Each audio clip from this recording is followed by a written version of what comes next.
Chapter 6:18. Qing Zhan was still young. She was only a 12 or 13-year-old girl. She rarely saw her master get angry. Now that she saw this scene, she was a little confused. She was confused when she heard that His Highness wanted to talk to her about something. Did she do something wrong recently and His Highness wanted to drive her away?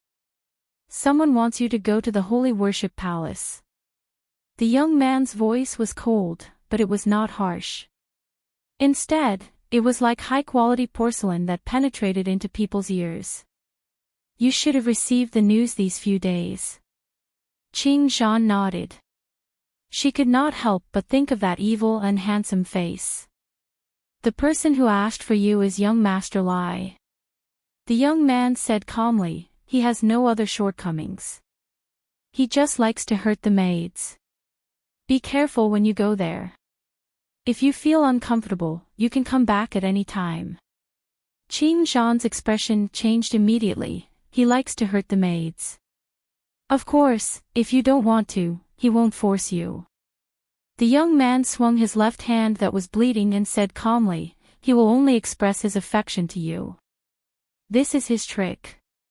It's the same to anyone. Qing Zhan thought for a while and her eyes dimmed. I know, young Master Lai has always been so loving. Your Highness, don't worry, I know what to do. Very good. The young man raised his thin lips, go and get ready. You will go at night. Qing Zhan looked down and replied, yes. Shadow listened at the side the whole time. The expression on his face was indescribably weird. After Qing Zhan went out, he said tentatively, Your Highness, young Master Lai doesn't seem to be as unprincipled as you said. Other than teasing people, the rest of him was okay. Hearing this, the young man wrapped his hand with a white handkerchief and looked back at Shadow slowly. Shadow was speechless with just one look. There was no need to confirm anymore. His Highness was slandering young Master Lai. It was so obvious. Even if Qing Zhan went to the Holy Worship Palace, she would not change her opinion of young Master Lai. If young Master Lai was just a playboy in Qing Zhan's heart before, he was equivalent to a womanizer now. Like to lay hands on maids. This sentence was very ambiguous to begin with. At this time, Nangong Lai still didn't know anything. He was wearing a fur cloak and standing outside the hall, thinking about how to explain to people. Qing Zhan, who was dressed in a servant's uniform, walked out from inside. She was a young girl with a sword at her waist. She gave off a vibe that she was as green as a bamboo. Nangong Lai cleared his throat and said with a familiar evil smile, Little Qing Zhan, come here. I have something for you. Qing Zhan walked over, but her attitude was not as close as before. Instead, she said in a serious tone, Young Master Lai, His Highness has a rule that a death attendant cannot simply accept things from others. I know, you will listen to your Highness. Nangong Lai's words were a bit sour, and the corners of his mouth were half-hooked. However, you have to accept this thing. As he said this, he reached out and pulled the person. Just as he was about to snap his fingers, he wanted to send the roses out. Qing Zhan's subconscious reaction was to throw him to the ground with her back facing him. Helene Vivian felt the pain as she watched from the side, and the corners of her mouth twitched. Nangong Lai's head was dizzy from the fall. As the world was spinning, he could only hear Qing Zhan's cold and crisp voice, Young Master Lai, please show some respect. I'm not one of your women, and I'm not as casual as you. Nangong Lai swallowed the confession that he had been thinking about the whole day back into his stomach. He knew that she would misunderstand. However, there was no need to throw him to the ground so hard. Why did he feel that something was not right? The way she looked at him, wasn't it a bit too disgusted? She used to be so shy. This was not right. Little Qing Zhan said to Helene Vivian in a particularly righteous manner, Sister, young Master Lai likes to send flowers to people casually. You have to be careful. Nangong Lai was speechless. Since when did he like to send flowers to people? Did he, a priest, need to send flowers to anyone? The girls who were chasing after him had already lined up from the palace to the outside. Little Qing Zhan, you are really capable. Nangong Lai sneered, you even dared to throw me.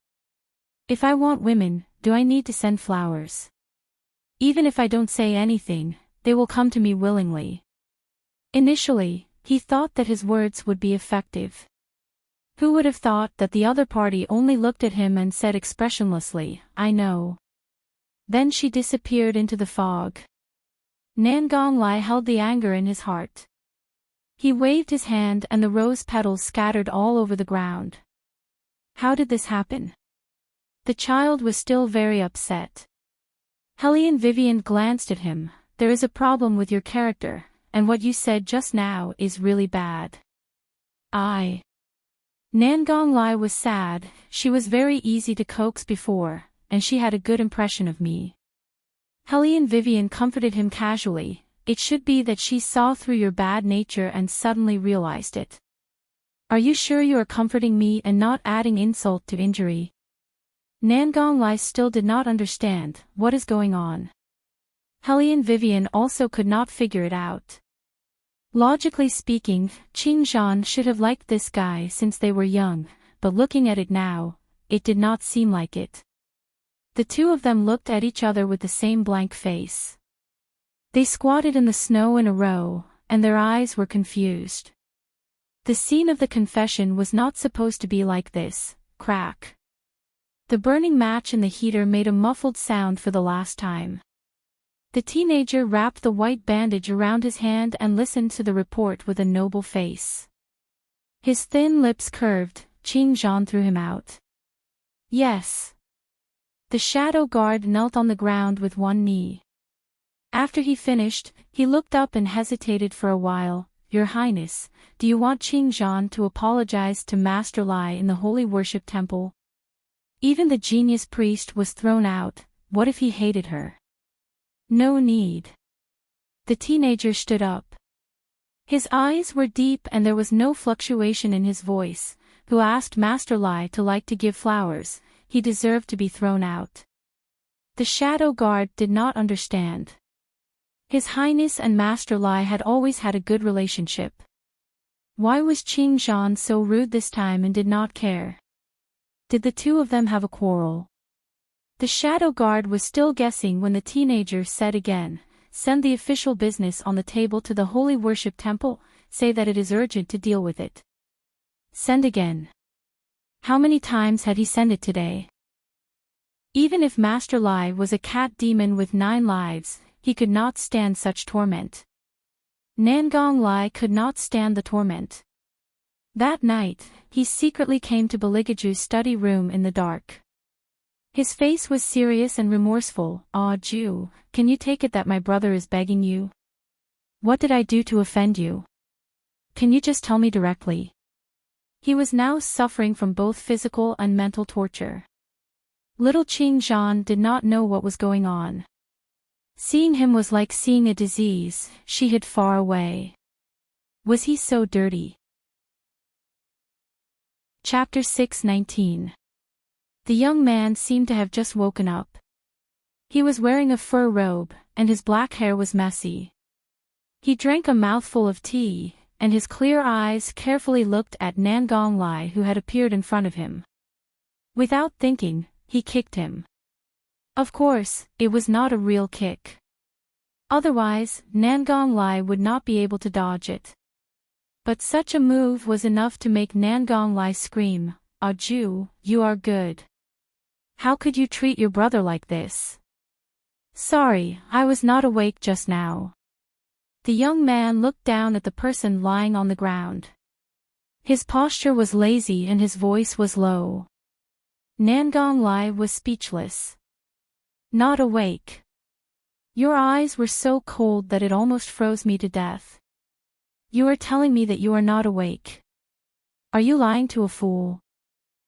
Ju, we have known each other for 7 years. Nangong Lai admitted that he was no match for this young man.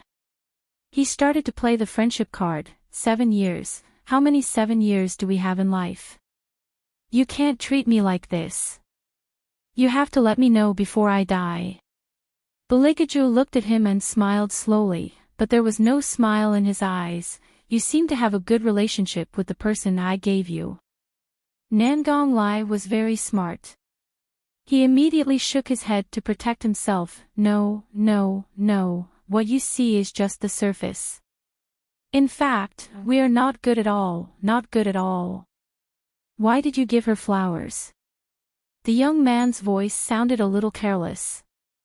But Nangong Lai noticed that his left hand was clenched. He immediately started to clear his name. I did that to thank her. She was the one who taught me to give the flowers. I was going to give them to someone else. Give them to Qin Zhan. The young man looked back with a faint voice. The long-time stuffiness in his chest finally faded a little. Nangong Lai looked as if he had seen a ghost. How did you know? The young man smiled and was extremely evil. 7 years, she is my only brother. Of course, I have to care more. Nangong Lai was speechless. Damn it. I don't need your care at all. Don't tell me that you are the one who played tricks on little Qin Zhan. Nangong Lai thought of this and his handsome face was crying. What do you want to do? Tell me straight. Nothing. The young man continued to give him hints. I saw that you were too leisurely these past 2 days, going out of the palace to pick flowers and so on. I thought that you would like to have a little excitement in your life. Anning stood outside the door and silently raised his head. No one would like such a scene, right? Nangong Lai, on the other hand, didn't wallow in self-pity. He connected the dots and suddenly laughed evilly. He reached out and put his hand on the young man's shoulder. Ah, Ju, you should have said so earlier. If I had known that you were moved by the mundane world, I would have helped you earlier. The young man glanced sideways, his gaze indifferently sweeping over his hand. Nangong Lai's scalp went numb, and he immediately withdrew his hand. The young man brushed his clothes and said in a clear voice, Don't think too much. I just don't like that woman.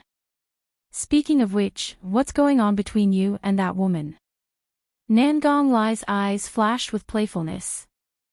No matter how I ask her, she won't tell me. The young man raised his head and glanced at him. His tone was neither fast nor slow. She stole something from this king. For this thing, this king has been looking for her for 8 years. Nangong Lai frowned. Steal. That woman didn't look like one. Instead, there was one thing that bothered him. That woman's appearance was too similar to the young lady of the Hellion family. Things shouldn't be that simple. Nangong Lai's eyes lit up. He said casually, Since she's a thief, then cut off her hands and feet and throw her out of the palace. If that doesn't work, then kill her. Do whatever you want to vent your anger. You haven't done anything for so long, it's not like you. When I get back, I'll throw her out first. Then, you can decide what you want to do with her. The young man didn't say anything. Nangong Lai knew that he agreed. However, he didn't think that a Jew would do anything to that woman. If he really hated her, there were too many ways to make a person disappear in the palace. Moreover, Ju's identity was there. He could take anyone's life with just a word. However, Ju didn't look like he was lying. After all, even the number of 8 years came out. Since there's a solution, shouldn't you deal with little Qin Zhan's matter? Now that she saw me, she turned around and left. Nangong Lai was very upset. The young man was a little absent-minded. He asked Shadow to call Qin Zhan over. In this kind of situation, Nangong Lai, who had the demeanor of a young master, of course wouldn't show up. He hid behind the screen and pricked up his ears to listen to the sounds outside. The young man's voice was still magnetic and graceful. He said slowly, "Qingzhan, I heard about what happened this afternoon. You seem to have some misunderstanding about Master Lai." "No." Qingzhan had a serious look on her little face. She was tender and childish. "Your Highness, I have seen how young Master Lai is normally. He would talk to pretty sisters whenever he sees them. These are no longer secrets in the palace. I know that you have a good relationship with young Master Lai, so you don't have the heart to speak ill of him. It is young Master Lai's blessing to have a friend like your Highness." Nangong Lai behind the screen felt like his knee was stabbed by a knife. His expression was very complicated. Shadow, who knew the cause and effect, tried his best to hold back the smile at the corner of his mouth. Only the young man was very calm. "Actually, he has his good points too. Your Highness, don't worry. With you around, I will serve Master Lai well." Qingzhan made a promise. Although she was young, she was very loyal. Nangong Lai, however, was not happy at all. After Qingzhan left, he looked at the young man dejectedly. The young man's voice was faint. "I have tried my best. Who knew that you have the hobby of talking to pretty sisters? Nangong Lai. I regret it now. All right, Qingzhan will be by your side in the future. 3 years, isn't it enough for you to change her impression of you?" The young man rubbed his eyebrows and said tiredly, "Shouldn't you go and do your thing?" Nangong Lai was still silent in his own worries. When he returned to the Holy Worship Palace and saw Hellion Vivian, the first thing he asked was, "Did you take something from Ju back then?" "No." Hellion Vivian raised her eyebrows and said in a lazy voice, "Why do you say so?" Nangong Lai leaned on the door frame and said with an evil look, "I just went to his place. He said that 8 years ago, you stole something from him. He has been looking for you for 8 years because of it. Now that he finally caught you, do you think he will let you go? Sigh, good luck to you. I can only provide you with this little clue. Think about it carefully. Maybe you took something that you didn't care about, but it is very important to Ju." Hellion Vivian narrowed her eyes and thought about it. In the end, she shook her head. "Then there is no other way. You can go now." Chapter 620. Leave. Hellion Vivian sat on the chaise lounge and crossed her long legs. "You want to chase me out? What about chasing Qingzhan? You don't want to do it anymore." Nangong Lai thought to himself, "If you don't leave, I will never be able to chase Qingzhan. Did Baligaju say something to you?" Hellion Vivian was very smart. Her eyes dimmed. "He asked you to chase me out of the Holy Worship Palace." Nangong Lai touched the bridge of his nose. "You know, it's fun to fight with God, but to fight with him is to seek death. I can't hold on anymore, but I will help you secretly. But you still have to chase me out." Hellion Vivian rubbed the teacup in her hand and took a breath. Her chest was a little cold. "It's snowing outside, do you know? Are you trying to freeze me to death?" Nangong Lai felt guilty. "His Majesty just rewarded me with a fox fur. I'll get it for you now. Give me 10,000 taels of silver notes, I need it when I'm out." Hellion Vivian requested with a smile, but her throat was a little dry. Nangong Lai glanced at her, which meant to say, "You're evil." Hellion Vivian didn't think she was evil. She originally planned to tidy up her mood in the Holy Worship Palace and get ready to make a comeback. Now, that person didn't even want her to stay in the Holy Worship Palace. If she didn't get what she wanted, she would feel sorry for herself. The fur given by His Majesty was indeed warm, but Hellion Vivian still felt a little cold on her fingers. When she walked out of the Holy Worship Palace, the palace maids and eunuchs surrounded her. They looked at her and then turned back to whisper. Well, there weren't many people who were chased out at this time. The winter in the capital was too cold, so cold that Hellion Vivian's brain seemed to stop working. Her thoughts were in a mess. Was she really going to walk out of the palace like this? If it were according to Hellion Vivian's temper in the past, she would definitely leave. But now, Hellion Vivian could only lower her head and kick away the gravel, muttering, "Beligaju, has your humanity been eaten by a dog?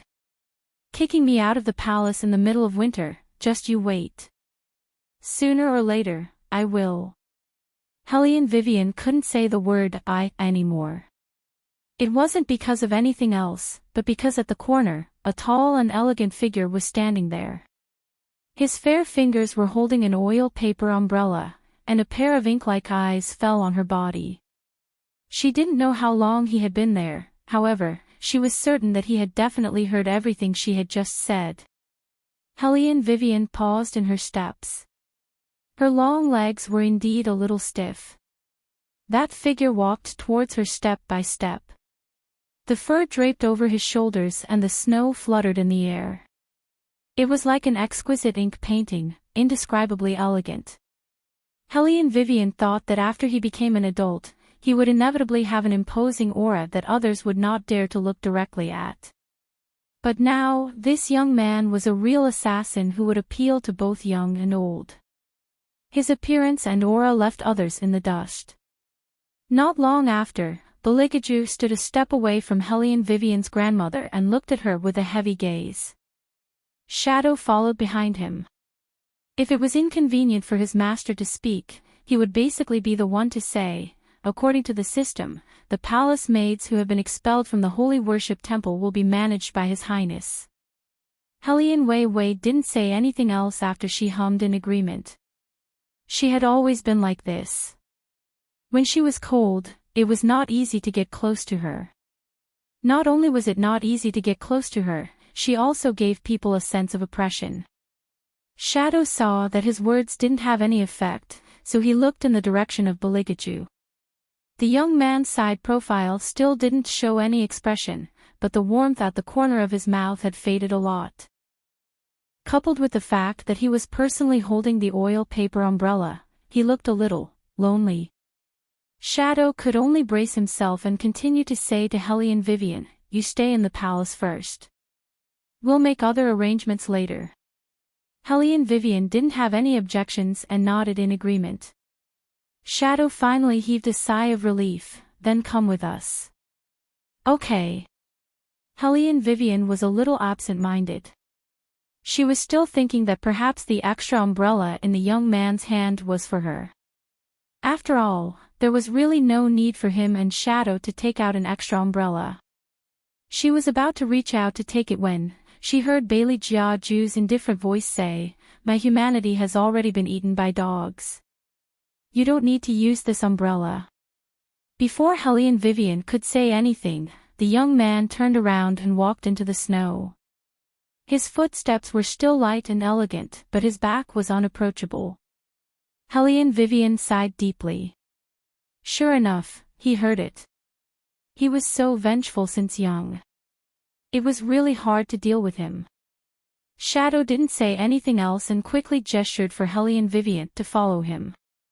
The two of them walked, one in front of the other, without saying a word.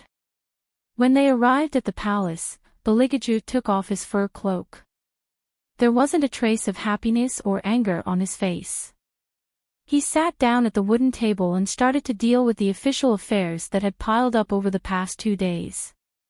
His voice was a little hoarse compared to before. "Go and pour some tea." Hellion Vivian was already a little sleepy when she came in. Coupled with the fact that it was warm in the palace, the moment her body touched the blanket on the chaise lounge, her head started to fall off bit by bit. There were also shadow guards who were serving in the night. Just as they were about to open their mouths and wake Hellion Vivian up, the young man placed his slender finger on his lips and gently gestured for them to keep quiet. The shadow guards instantly retracted their martial chi and hid back into the darkness. Beligaju glanced sideways at the person beside him who was falling off more and more. Before he could react, he squatted down silently on one knee and knelt on the expensive black carpet. His lean back was straight, and with his back facing the shadow guards, his shoulders naturally supported the weight of that head. As though she had found the most comfortable position, Helene Vivian fell into Beligaju's arms. The young man paused for a moment and then reached out to hug her. He didn't move because if he moved, the other party would definitely wake up. The shadow guards were dumbfounded as they looked at each other in dismay. Their faces were filled with shock. Was this still the highness that they knew?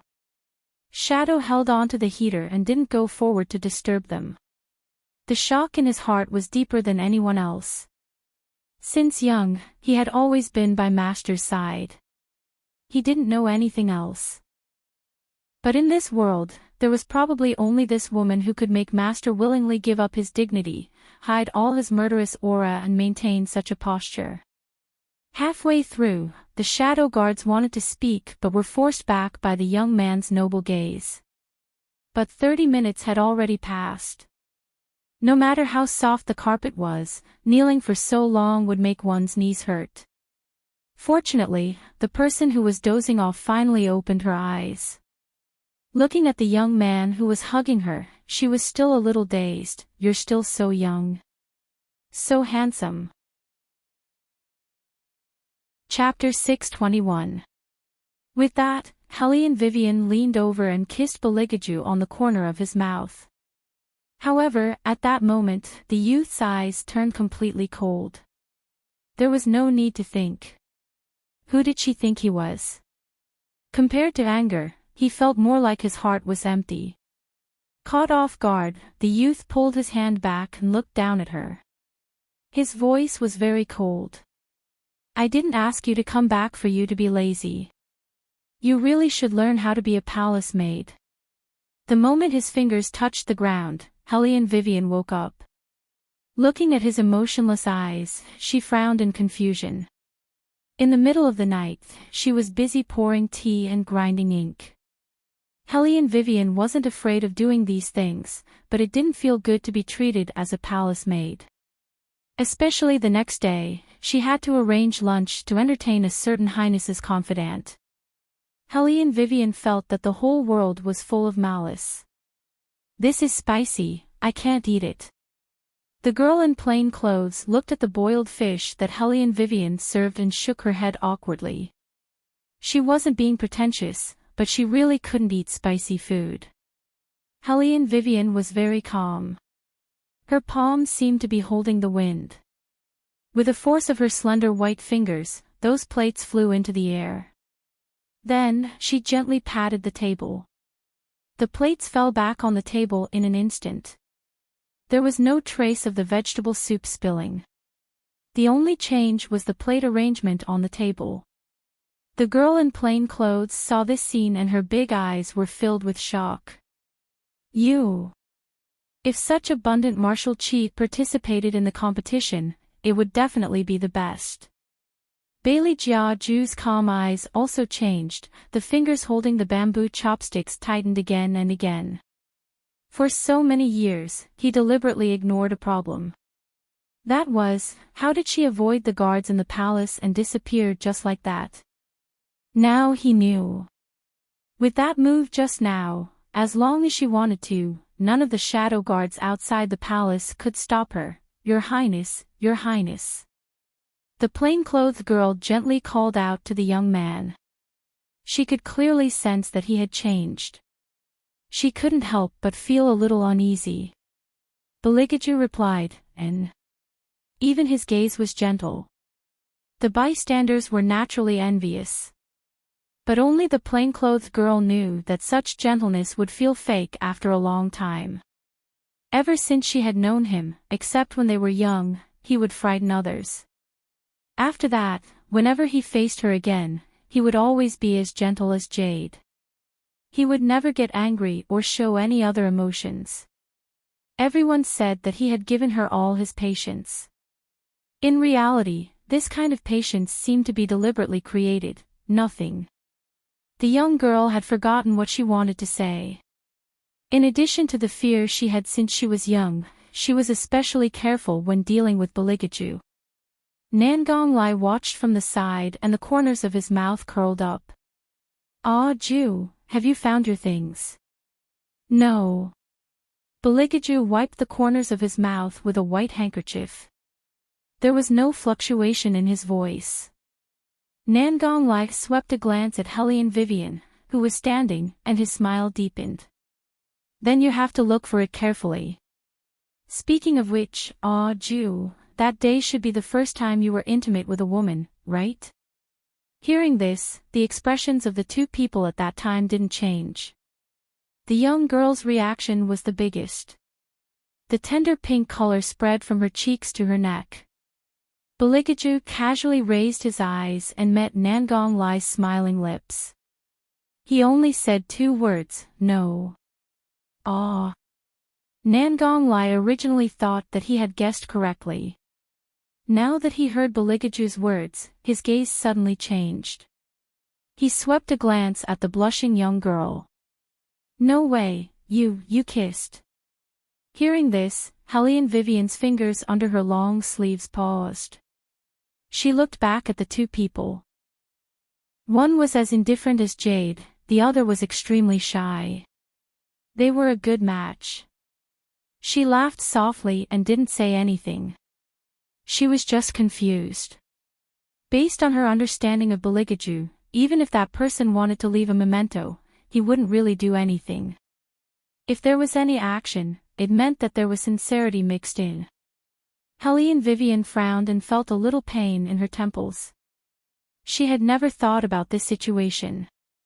But no matter what, even if that person had given up everything for her, she wouldn't tolerate sand in her love. But, even so, she still had to take him back. This had nothing to do with whether she liked him or not. It was that she had to complete this matter. Hellion Vivian moved her wrist. Her eyes were a little blank, so she didn't see the young girl's slight shake of her head. Nangong interest was piqued. He lowered his voice in Baligaju's ear and said in a voice that only the two of them could hear, "Since it wasn't with her, then who did you kiss?" Baligaju didn't answer him. His expression was indifferent as he ate his meal. Nangong was very curious, who exactly was it with? "If you say another word, I'll leave." The young man's voice was very cold. Nangong keenly sensed that he wasn't very happy today, so he looked at Hellion Vivian again. During this period of time, Ju's unhappiness was mostly related to this woman. Hellion Vivian was rubbing her head. Her head was so painful that she couldn't hear what the other party was saying. This was very abnormal. Since yesterday, her physical strength seemed to be a little unable to keep up. Why was this? Logically speaking, there were still more than 20 days left. There was plenty of time. Why did she have such a big feeling? Could it be that there was a problem with the place she was guarding? Hellion Vivian's mind was spinning fast, but her face didn't show it. Only her eyes were getting darker and darker. Nangong was still admiring how she could be so calm when he saw the young man sitting next to him looking at that woman with a gaze that he had never seen before. It was an indescribable feeling. However, that kind of feeling made Nangong feel as if it was a little out of his control. This wasn't necessarily a good thing for Ju. During the meal, everyone had their own thoughts. Even the tea and snacks were absent-minded. Coincidentally, the emperor had something to do, so he called Baligaju over. Lunch finally came to an end. When there was no one around, Hellion Vivian tried to talk to the red string on her wrist. She wanted to summon the fire Qilin from her consciousness. But in the end, all he got was silence. Maybe she was using the wrong method. Or maybe she could only talk to the fire Qilin when it first communicated with her. A series of guesses made Hellion Vivian's head hurt even more. Her body also felt a little tired. In order to better recover her condition, Hellion Wei simply found a corner in the sleeping chamber and closed her eyes. Chapter 622. Her face was a little hot. Helene Vivian did not expect to get such an answer. Only one person in the world would say such a thing with a cold expression. Why? Didn't you feel it? The young man's fingers touched her waist, the corners of his mouth curved up.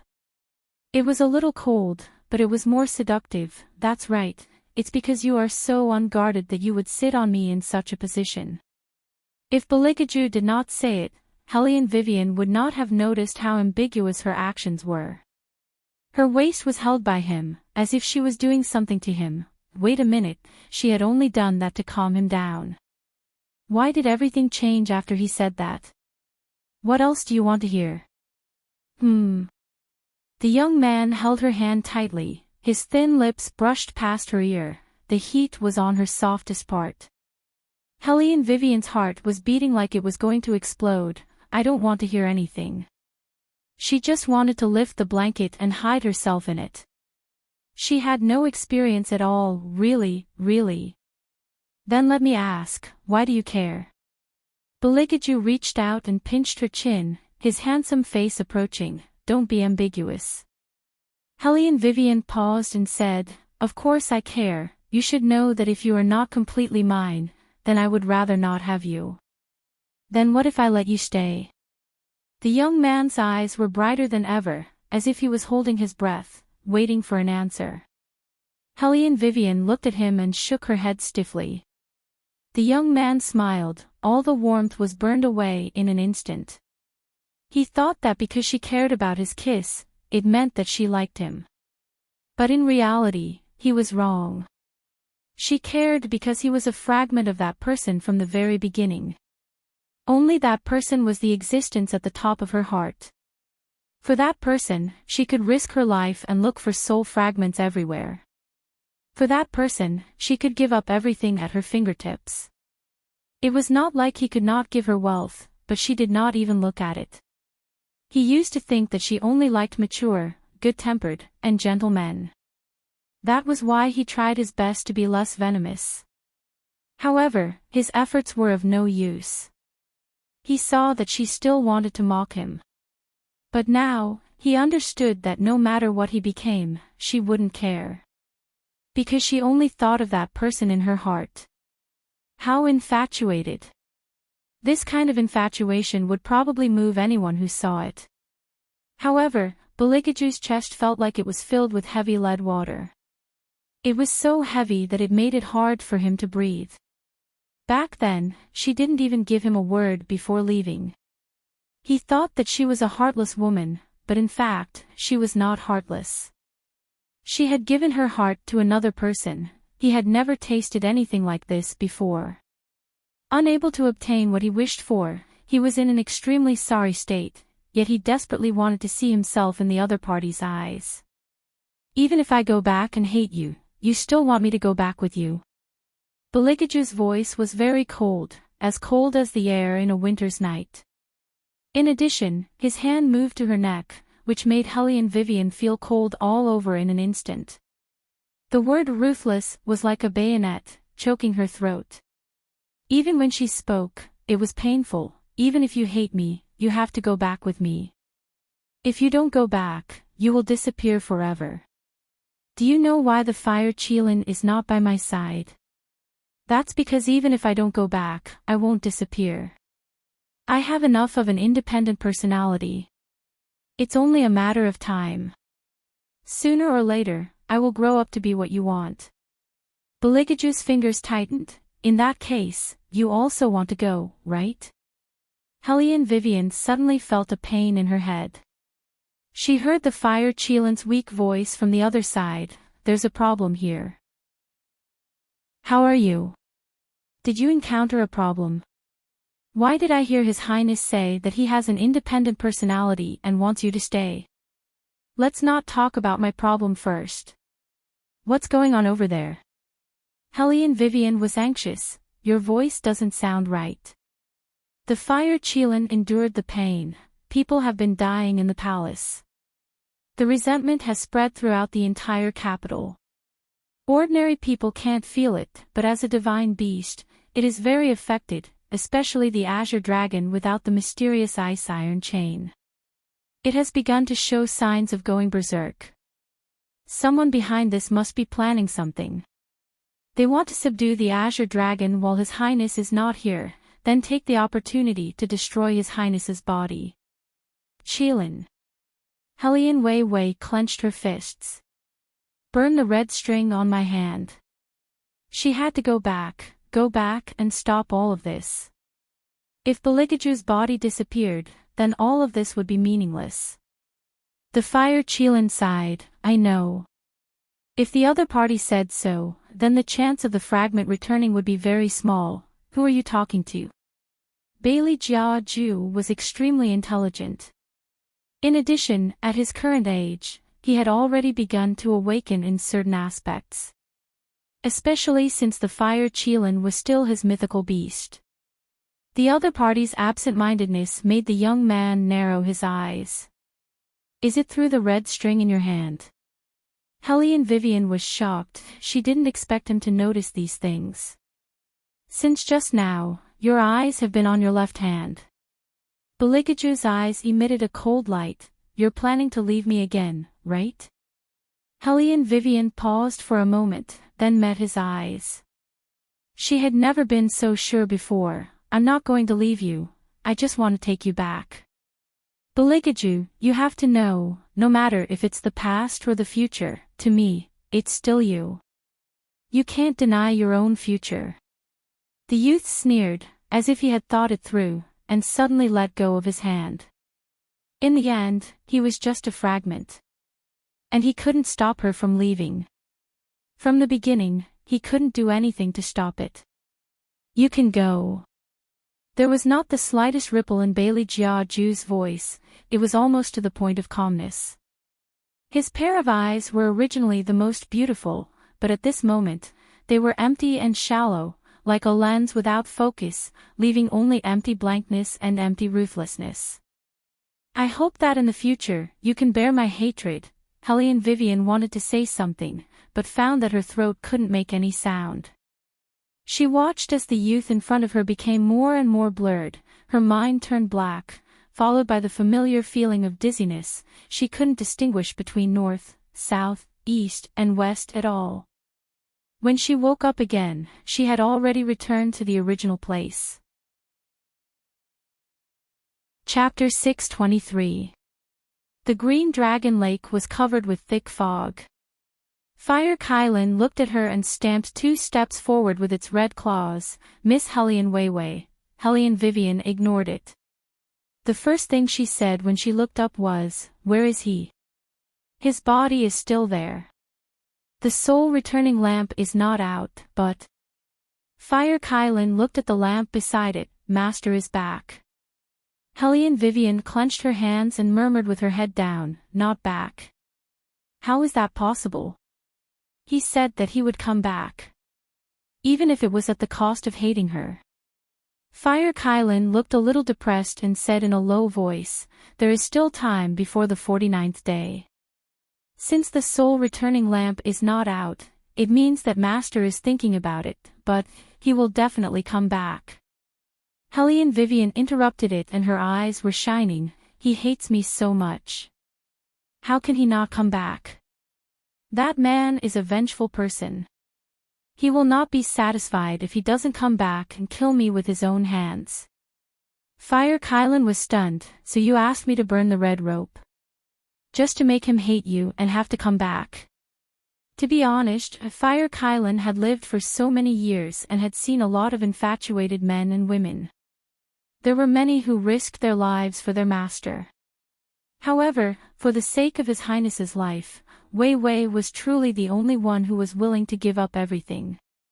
But, what if His Highness really hates you after he comes back? Fire Qilin couldn't help but ask. Helian Vivian's eyes were gloomy at first, then she smiled brightly, then let him fall in love with me again. Besides, there is no hate without love. Fire Qilin wanted to say that if things in the world could be predicted so well, there wouldn't be so many regrets. What I am afraid of is that he really only hates you and doesn't love you. Helian Vivian was smart enough to know this. If there was enough time, she might be able to explain things slowly, but the situation didn't allow it. She had to take a gamble. Bang!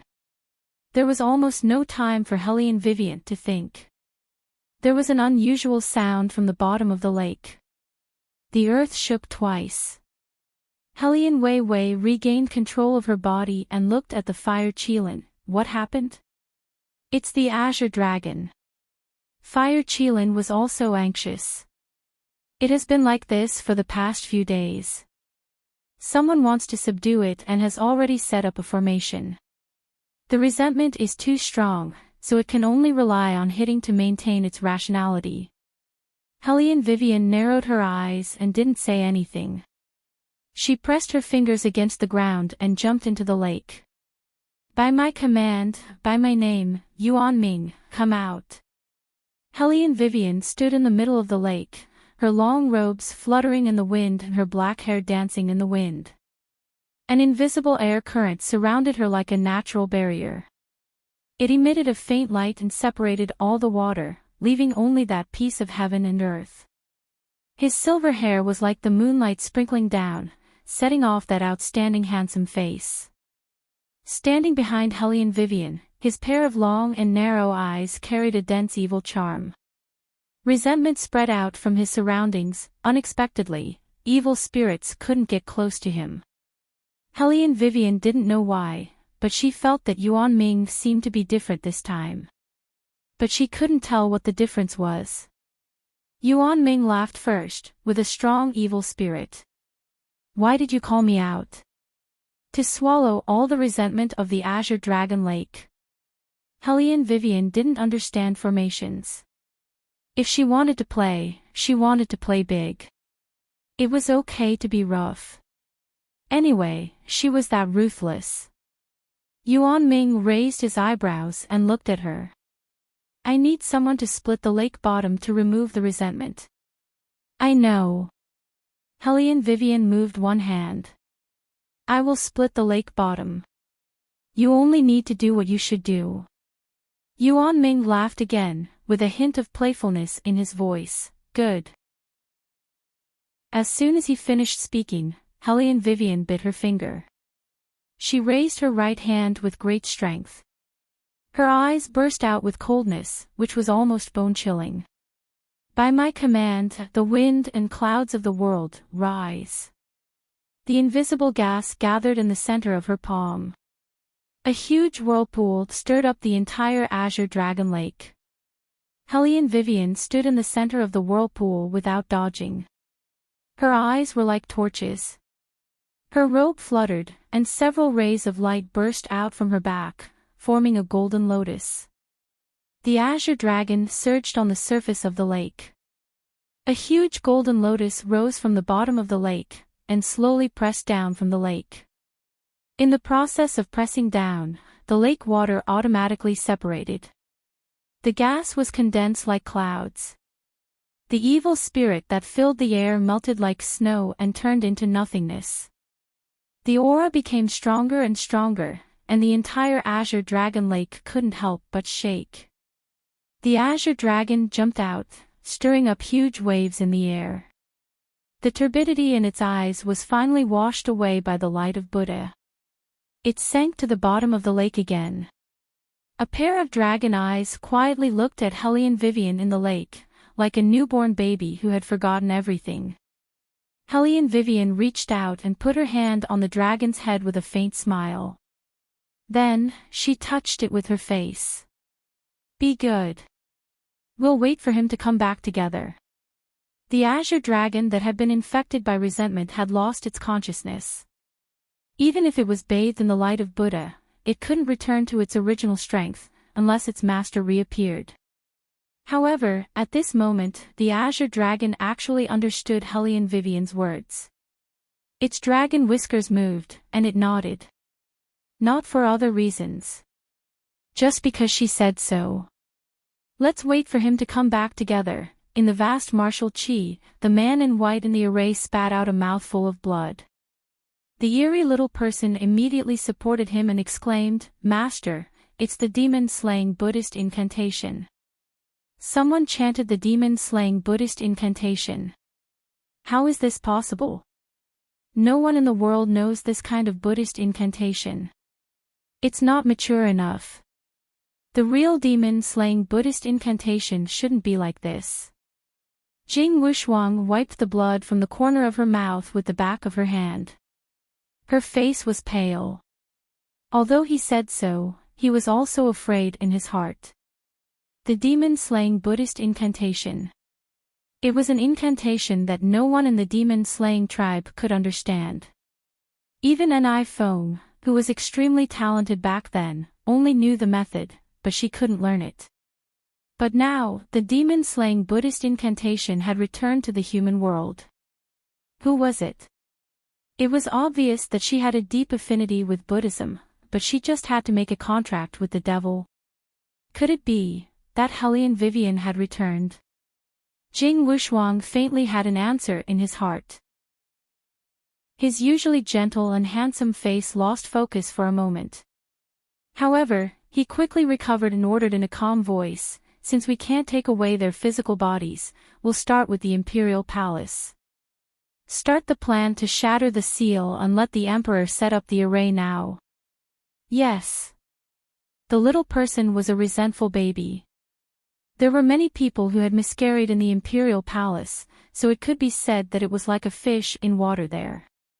It could do anything with ease. Moreover, no one knew that the current emperor was already different from the previous emperor. Chapter 624. Ever since he started eating pills, ever since he obtained power, he still didn't know how to be satisfied. Ever since he wanted to live forever, he had fallen into this trap. The blood of a young girl was the best at prolonging one's life, but it could also make one addicted to the path of evil. There was blood in every pill the emperor took. As long as the master gave the order, that person would be nothing more than a tool in their hands. The night grew darker. In the inner courtyard of the palace, the shadows of the trees swayed. The emperor, dressed in bright yellow, sat in a dark corner. His expression could not be seen, but the blood at the corner of his mouth made him look gloomy. Eunuch Gao did not dare to raise his head to look through the barrier. He lowered his head in fear, and even his fingers were trembling. The emperor glanced at him, and his voice turned cold. "Did you see it?" Eunuch Gao froze and trembled all over. He said loudly, "This servant did not see anything." The emperor looked at him gloomily. "I like smart people the most. Since you did not see anything, then find me a few younger palace maids." But the recent situation in the palace, His Majesty is also aware of the situation in the palace. Eunuch Gao stammered. He couldn't help but swallow his saliva. If this continues, the Ministry of Appointments might find out everything. When that happens, it won't be good. Hearing this, the emperor suddenly became irritated. It's only a few palace maids who died, and those people from the Ministry of Appointments are not willing to let this matter go. They want to investigate. He was more afraid than anyone else that someone would know the details of this matter.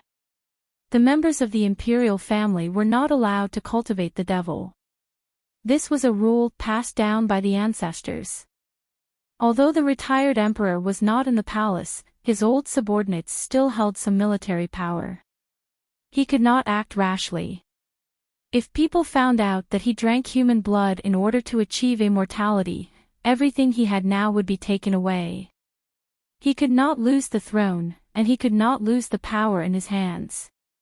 He wanted immortality so much because he wanted to sit on this dragon throne forever. Even if he killed the retired emperor's trusted aides, the people would not allow a person who drank human blood to continue to be the emperor. Therefore, this secret was not known to anyone. He was so close. As long as he drank 3 more young and pure palace maids, he could complete the formation and achieve immortality. He had to think of a way to make those people from the Ministry of Appointments shut up. The emperor lowered his eyes and was deep in thought. Right at this moment, there was a sudden noise coming from the side of the barrier. The emperor's eyes immediately darkened as he looked in that direction. Who is it? The little one looked at the candlestick beneath his feet. His tiger-like eyes darkened. His body, which was about to run away, also paused. A chill ran down his spine. He only paused for a moment, then immediately ran out. He was still holding the fruit that he had just taken from outside. He took a bite and said in a dignified manner, "Imperial Father, it's me. I was hungry and couldn't find anything to eat, so I came to find Imperial Father." The emperor lowered his eyes and looked at the little one not far from him. His eyes darkened as if he was confirming something. Come to father." The little one's left hand, which was hidden under his long sleeve, clenched tightly, but his face was still as dignified as ever. Third brother had said it before. No matter what the situation was, just don't let the other party see your true emotions. That meant that there was a chance of victory in everything. At the thought of this, the little one held the dessert in his hand and walked toward the emperor as usual. 1 step, 2 steps, 3 steps, that's enough. You don't have to come over. The emperor raised his lower lip and was very gentle. You can see clearly if you stand there. Didn't you hear anything when you were standing outside just now? The little one knew that the emperor was testing him.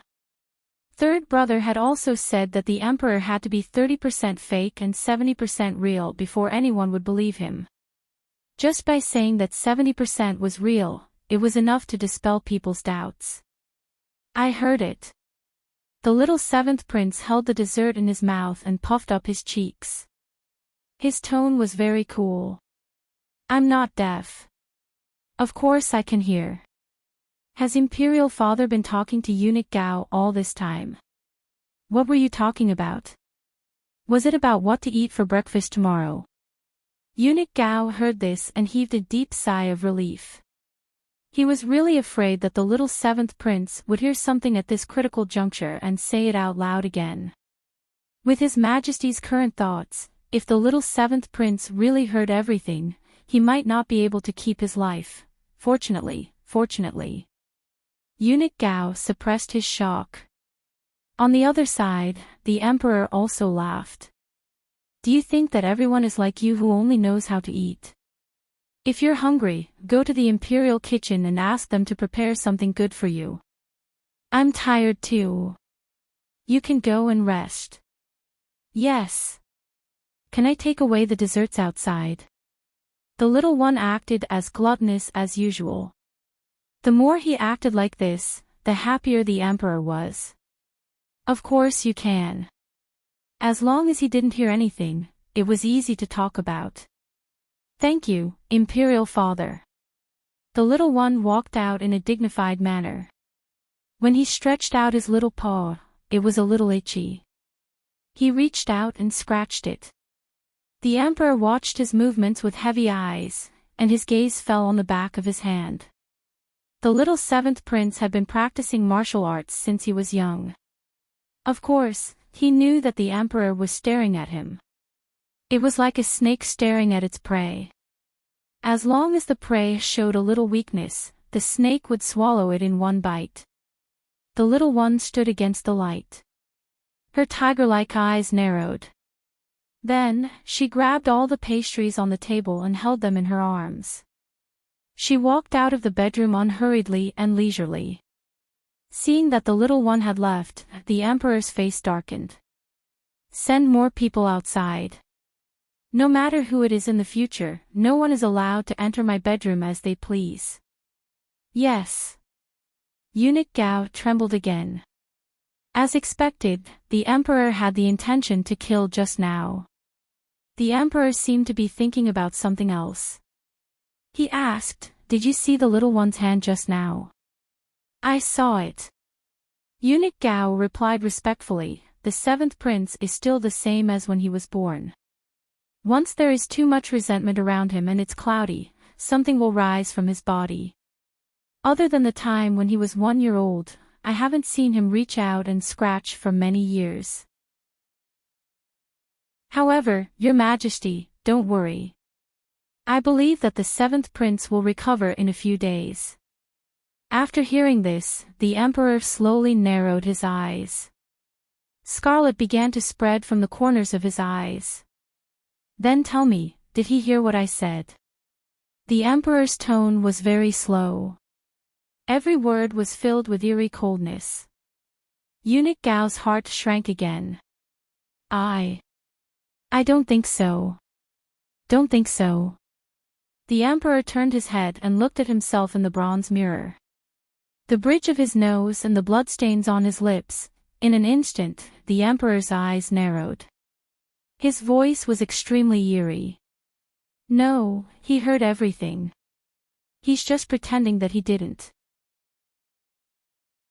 Chapter 625. I've really underestimated him. How could a child who grew up with third prince only know how to eat? The emperor reached out and wiped the blood on his lips. His eyes were gloomy. Pass down the order. Say that the murderer who killed the palace maids has been found. Eunuch Gao suddenly paused. The murderer who killed the palace maids. That's right. The emperor curled his lips. The seventh prince's demonic nature has been revealed. He killed them to suppress his terrifying appetite. After I found out, he fled in panic. Write an imperial edict now and announce it to the world. Ask the Ministry of Personnel to investigate immediately. His matter could not be discovered by anyone. Even if that person was his son. Moreover, this was an opportunity for him. As long as the Ministry of Personnel transferred all the suspicion to another person, he would be able to extricate himself from the whirlpool. As a son, it was only right for him to take the blame for his father. He would treat it as a return to his father for doting on him all these years. Once the imperial edict was sent out, no one would believe Little Seven even if he wanted to say anything. How could Eunuch Gao not understand the logic behind this? However, he had no other choice. The retired emperor and the royal family were not present. The person who made the decisions in the palace was the emperor after all. If he did not do as he was told, only death would await him. That night, the imperial edict was sent out. The entire patrol camp of the imperial army entered the palace. They were the emperor's personal guards. Usually, when they were dispatched, it meant that something big was going to happen. The palace maids and eunuchs were whispering in panic. What's going on now? Don't you know? I heard that they're trying to catch the seventh prince. The people from the Palace of Heavenly Purity leaked that the seventh prince was the one who killed the palace maids. That's impossible. Someone exclaimed. The seventh prince is such a cute child. How could he kill so many palace maids at such a young age? I'm not too sure about this, but it seems to be related to him becoming a demon. Don't you think that the seventh prince's appetite is much bigger than others? How could a child eat so much? However, the seventh prince has never felt full. Last time, he ran around with a goldfish in his mouth at Eunuch Sun's place and was nagged for a long time by Eunuch Sunday. Tell me, which child would eat raw fish? Let's be more careful in the future. We haven't found the seventh prince yet. If he sets his eyes on us, we might even be sucked dry by him. Don't say any more, it's so scary. In the deep courtyard of the imperial palace, the noise gradually faded away. But it couldn't stop the situation from changing. Now, the palace maids went out in groups. Even when they went to the toilet, they had to call someone with them, for fear of encountering an accident. The seventh prince's martial chi had always been amazing, so it was not that easy to capture him. The patrol camp sent thousands of people to conduct a carpet search of the imperial palace. East Gate, West Gate, North Gate, North Gate, South Gate. Each gate was personally guarded by a revered teacher sent by the elder courtyard. Whether the seventh prince could be caught or not was another matter, but one thing was for sure, he should still be in the palace. Patter. Dong Song couldn't bear the weight of the snow. He lowered his head and the snow fell on the little one's body. The little one curled up into a ball. His clothes were already soaked. The numbness and itchiness coming from his body mixed with a sharp pain made him want to scratch his body. However, the pain and itchiness didn't ease at all. Soon, a few scratches appeared on the back of his hand. The little one looked at the scratches on the back of his hand and frowned in pain. Then, he leaned against the tree trunk. He originally wanted to look for his third brother. Halfway through, he realized that his third brother and third sister-in-law hadn't been around recently. Moreover, his third brother's place was definitely the most dangerous. On the contrary, if he hid in the palace of heavenly purity, he wouldn't be caught immediately. The little one dragged her tired body and moved her feet. She felt that every part of her body was burning hot, and she could not exert any strength in her limbs. He rubbed his stomach and took out a piece of pastry from his outer robe. He put it in his mouth and chewed twice with his head held high. He heard what the palace maid said. His imperial father was most likely going to push him out to be the scapegoat. After all, little Seven was different from Baligaju. When he realized this, his tiger eyes dimmed. He pouted and looked like he was about to cry. However, very soon, he sniffed. His third brother said that a man shouldn't cry. He was such a manly man. He definitely couldn't ruin his image.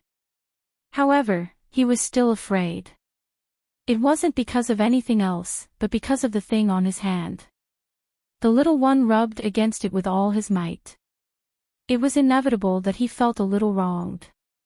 He only liked to eat a little. He was so handsome. How did he look like a monster? The little one looked up and thought. He took another bite of the cold pastry in his hand and growled like a tiger cub. Third brother, where did you go? If he didn't come back, he would really be caught. He didn't want to go to the dungeon. The food there wasn't delicious at all. The little one gritted his teeth. He knew that it was useless to keep hiding here. He tried to circulate his chi a second time but found that his limbs were still weak. Outside the west gate of the imperial palace was the sacrificial hall.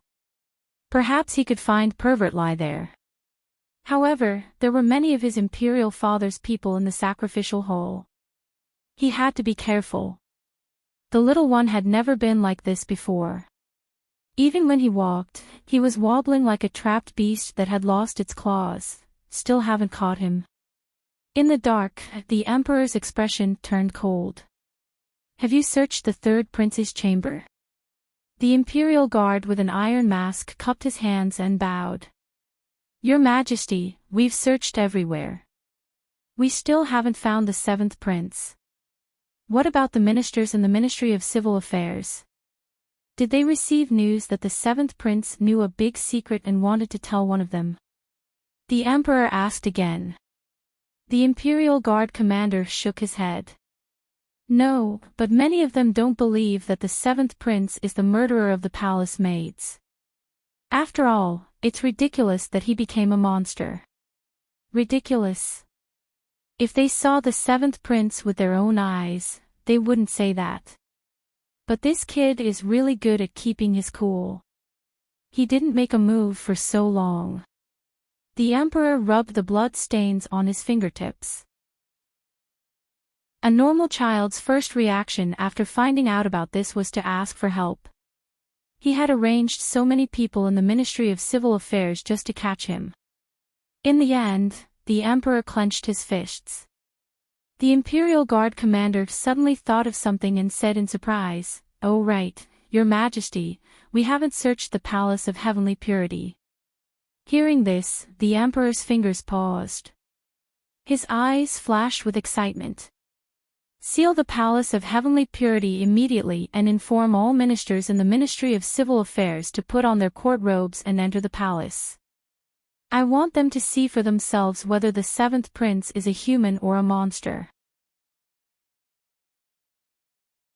Chapter 626. As soon as Hellion Vivian entered the palace, she noticed that something was amiss. The Elder Council had sent out too many yin-yang masters, and they hadn't left at all. It was as if they were searching for someone. It seems that something has happened in the palace. Yuan Ming's sinister voice sounded from behind her. Such a strong aura of resentment. Did someone enter the path of evil? Hellion Vivian turned to the side and listened. Without hesitation, she grabbed a palace maid and asked, "What's going on?" Third Princess Consort. The palace maid was startled at first, but then she immediately knelt on the ground and bowed. "This servant greets the third Princess Consort." Hellion Vivian reached out and pulled her back. "You don't need to kneel. Tell me first, what's going on? Why are there so many yin-yang masters here? Why you still don't know?" The palace maid looked at her in surprise, then she stammered, "The little seventh prince seems to be a demon. The emperor has already issued a decree to capture him." "Monster." Hellion Wei furrowed her brows tightly.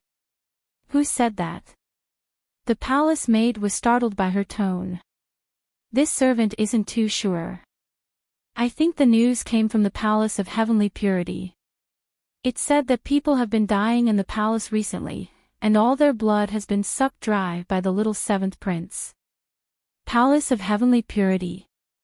Hellion Vivian's eyes darkened. Wasn't that where the old emperor lived? Moreover, she remembered that Yuan Ming had said that something wasn't quite right there. "Found him. We found the seventh prince." Suddenly, a commotion came from afar. Hellion Vivian's heart sank. Without thinking, she immediately followed the yin-yang masters. In the courtyard of the Palace of Heavenly Purity, hundreds of imperial guards surrounded a small firewood shed. The emperor and several officials from the Ministry of Appointments were standing outside. "Kick the door open," the emperor ordered in a deep voice. The officials from the Ministry of Appointments looked at each other. Finally, they couldn't help but ask, "Your Majesty, could this be a misunderstanding? The seventh prince is still so young. How could he kill people?" The emperor didn't say anything. The elder standing next to him sneered and said, "Lord Zhang, I think you've gone senile. The seventh highness is a monster. He will definitely kill people. What does age have to do with this?" As he spoke, he looked at the emperor and clenched his fists. "Your Majesty, I think we should use fire to smoke them out so that the ministers can see clearly." The ministers of the Ministry of Appointments were not prepared, and they were not as eloquent as the elders. In addition, the emperor's attitude was too obvious. There was nothing they could do. Could it be that he had to watch as the seventh prince was burned out by the fire? According to His Highness's character, if he knew about this in the future, none of them would be spared. But now, they really had no other choice. "Someone come." "Fire!" The elder raised his voice, his eyes flashing with fire. "Listen up, capture this monster alive." "Yes." The yin-yang masters had just gotten into formation and were about to start the fire. Suddenly, a clear voice sounded, carrying a strong sense of oppression. "Who did you say is the monster?" The atmosphere instantly dropped to the freezing point. The aura of death felt like there was an invisible hand squeezing everyone's hearts. With a gentle twist, blood would splatter everywhere, and life would instantly turn into ashes. Then, several bolts of lightning flashed across the sky, causing everyone's pupils to shrink. At that moment, everyone clearly saw a cold and incomparably beautiful face being clearly engraved by the light. It was Hellion Vivian. She walked over coldly like a ghost, and at the same time, her hand moved. Snow and dust rolled up from the ground like a whirlwind, instantly suppressing the flames. The elder stood in the whirlwind, his face hurt from the wind. He reached out to block it and narrowed his eyes. "Hellion Vivian. It's you again." do you know what you're doing? Hellion Wei Wei slowly walked forward, her sleeves fluttering in the wind, as if she was an emissary from hell. Her pair of ice-cold eyes looked at that elder. I also want to ask you, elder, do you know what you're doing right now? Shao Qi has the blood of the imperial family flowing in his body. You're going against your superiors and burning him, what are you thinking? The elder was choked by her words and was momentarily speechless.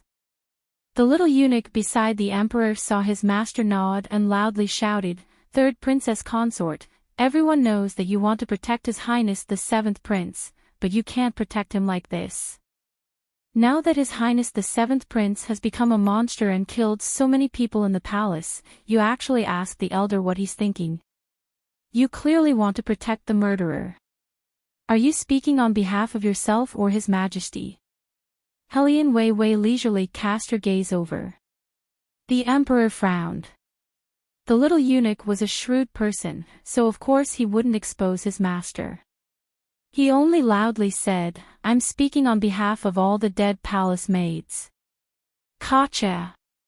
A few sounds of wood breaking suddenly sounded in the air. There was still a raging fire above the head as it rolled to the side of the little eunuch's feet. The little eunuch jumped in fright. When he raised his head, he saw Wei Wei looking at him. At this moment, her ink-black eyes were like the deep and serene ocean, yet her voice was calm, say that again. The little eunuch froze and then shouted with a sharp voice, You won't let people speak the truth. His Highness the Seventh Prince is a monster. However, before he could finish his sentence, his body fell to the ground with a thud. Hellion Vivian's foot stepped on his wrist. The wind that was blowing on her body suddenly became hot, as if it was burning holes in his body. What was even more terrifying was that he didn't know why he couldn't even make a sound. He could only silently twitch with his mouth open, as if the god of death had grabbed his throat. Who told you that those palace maids were killed by Shao Qi? Hellion Vivian's voice was cold. A eunuch dares to slander a prince like this. He deserves to die. The emperor didn't think that Hellion Vivian would be so bold as to make a move in front of him. His face couldn't maintain its calm, and his voice seemed to be forced out from his lips. Hellion Vivian didn't give him a chance to speak. She immediately interrupted him with a salute. With a face full of loyalty, she said, Your Majesty. Your servant has helped you get rid of the traitor who wronged the Seventh Prince. Your Majesty, please don't blame your servant. The muscles on the emperor's face twitched in anger, but he couldn't do anything to Hellion Vivian. Because if he did, it would be too obvious. It would be hard to avoid suspicion. So, he could only expressionlessly say, Get up. Thank you, Your Majesty. Hellion Vivian straightened her back. The elder sneered, No matter how good some people are at talking, this matter must be investigated clearly. As for whether the Seventh Prince is a monster or not, we can only decide after seeing him. Men. Go knock on the door again. If no one answers, light a fire. However, at this time. Chapter 627. A creak was heard. The tightly shut wooden door of the firewood shed opened. Snow and dust rose into the air. The wind was so strong that it was difficult to open one's eyes.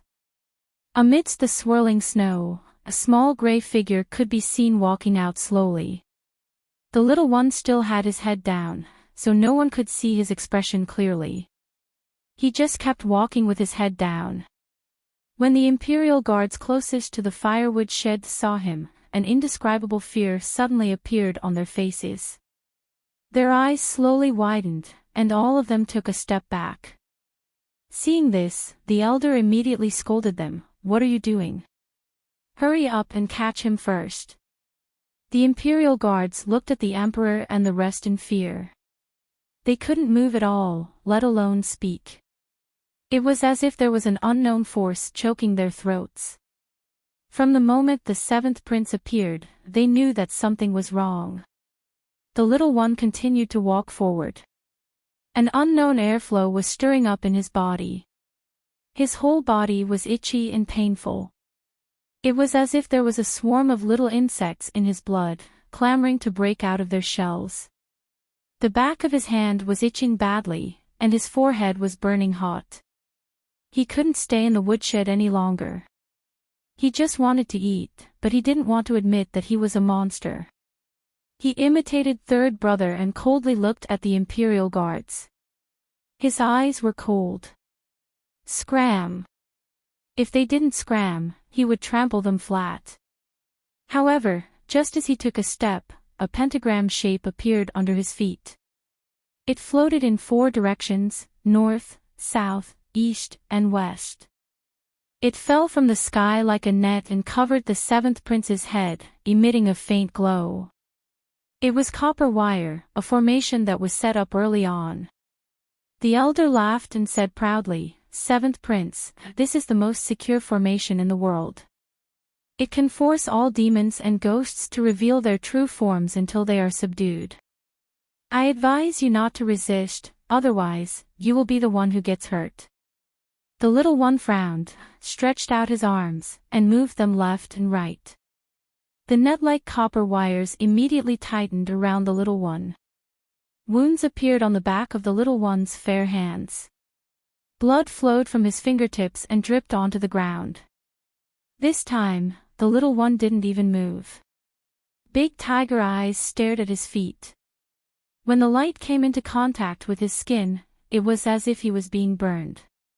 His eyes gradually lost their original luster, and he looked like a withered little tiger. However, there was something that made people feel uneasy. Hellion Vivian clenched her hands in heartache. "Yuan Ming, break the formation. Now." Yuan Ming raises his eyebrows and says in an evil tone, "Breaking the array in front of so many people is tantamount to shedding all pretense of cordiality. The Emperor will definitely say that you are rebelling and arrest you and that little brat together." "Are you sure?" Hellion Vivian sneered, "I am sure. There is no reason for me to hold back and care about face when others bully our little 7. If I want to rebel, then so be it." After saying that, she didn't waste time. She pointed her finger, and the wind and clouds surged. The sound of a silver knife cutting through the wind was heard as it shot towards the Yin-Yang masters who were controlling the formation. The Yin-Yang masters were thrown into chaos, and their formation changed. A trace of anger flashed in the elder's eyes. He roared, "Imperial Guards! Arrest this rebellious girl who dares to use a knife in front of the Emperor." The Imperial Guards looked at the Emperor who was standing in the distance. When they saw that he didn't object, they immediately raised the bows in their hands. All the arrows were aimed at Hellion Vivian who was standing in front of the little one. Hellion Wei Wei's figure moved as she propped up a black folding umbrella between her fingers. Large snowflakes fell down and hit the surface of the umbrella. The handle of the umbrella flew and blocked the arrows that were shot over one by one. Hellion Vivian. The Emperor, who had been silent all this time, suddenly raised his voice and looked at her gloomily. "Are you trying to rebel?" Facing such an accusation, Hellion Vivian stood straight and smiled with delicate features. With a calm and languid voice, she said slowly, "Wei Wei doesn't dare. But isn't your Majesty a little too impatient this time? Little 7 is your son, and there is no evidence to prove that little 7 was the one who killed those palace maids. You are forcing him like this. Are you really trying to find out who the murderer is?" "I don't think so." "What do you mean by that? Are you accusing me?" The Emperor's eyes flashed red. "Seeing that you are a loyal person, I have forgiven your insolence many times. Now you dare to accuse me. Good, very good. Arrest this Hellion Vivian as well and throw her into prison." Hellion Vivian narrowed her eyes and looked at the soldiers who were rushing over. Her gaze landed on the ministers of the Ministry of Appointments, and she suddenly raised her voice. "These palace maids were summoned to the Palace of Heavenly Purity before they died. When they were found again, all the blood in their bodies had been sucked dry. Only a dried husk was left, and it was covered by the seaweed at the bottom of the river. If the river and the palace hadn't risen and drowned their corpses, many of the clues would not have been lost. It is because of the murderer's cover-up that the ministers have so much trouble solving the case. Speaking of the river and the palace, aren't the ministers curious? It is clearly winter and there is less rain, so why did the river rise? That is because you are misleading the public with your lies. Without waiting for Helian Weiwei to finish speaking, the emperor interrupted her. His eyes were filled with hostility. Helian Weiwei, I've given you a chance. Since you don't have the slightest intention of repentance, then I don't need to show you any mercy. Archers, get ready. Helian Vivian's eyes swept across the flaming bows and arrows. She slowly tightened her grip on the black umbrella, afraid that one of the arrows would hit Shao Qi. One of the ministers of the Ministry of Appointments cupped his hands and pleaded, Your Majesty, why don't you listen to the third princess consort? Perhaps her words will be useful. The emperor's facial muscles trembled again. His voice was cold. What? Elderly also wants to rebel. This old minister doesn't dare, but Elderly still wanted to say something. The emperor sneered and said, What can a lawless woman like her say? What can I say?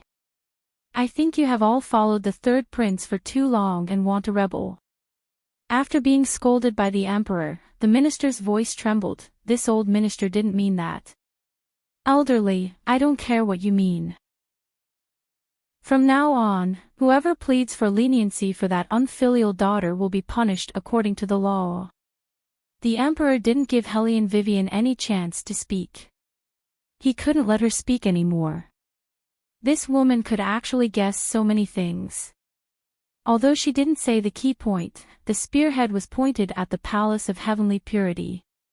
If he let her continue, the matter of the river would be exposed. At that time, he would inevitably be suspected. Therefore, such a person must not be allowed to live. Chapter 628.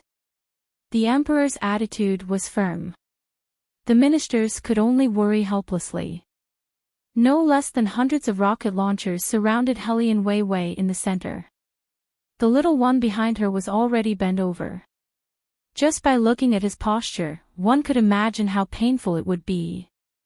Rise! The leader of the imperial army raised his hand.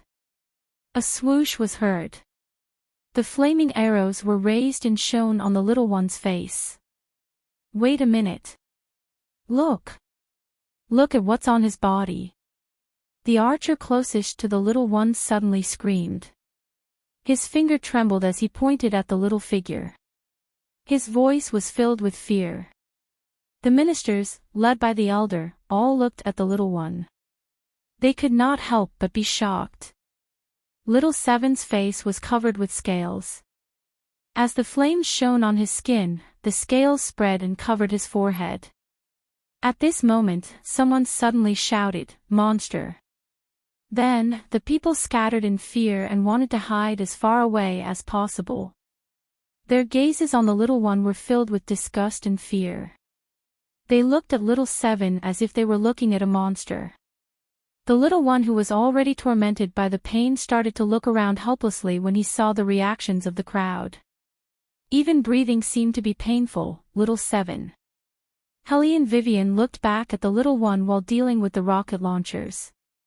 She lowered her voice and said, Hang in there for a while more.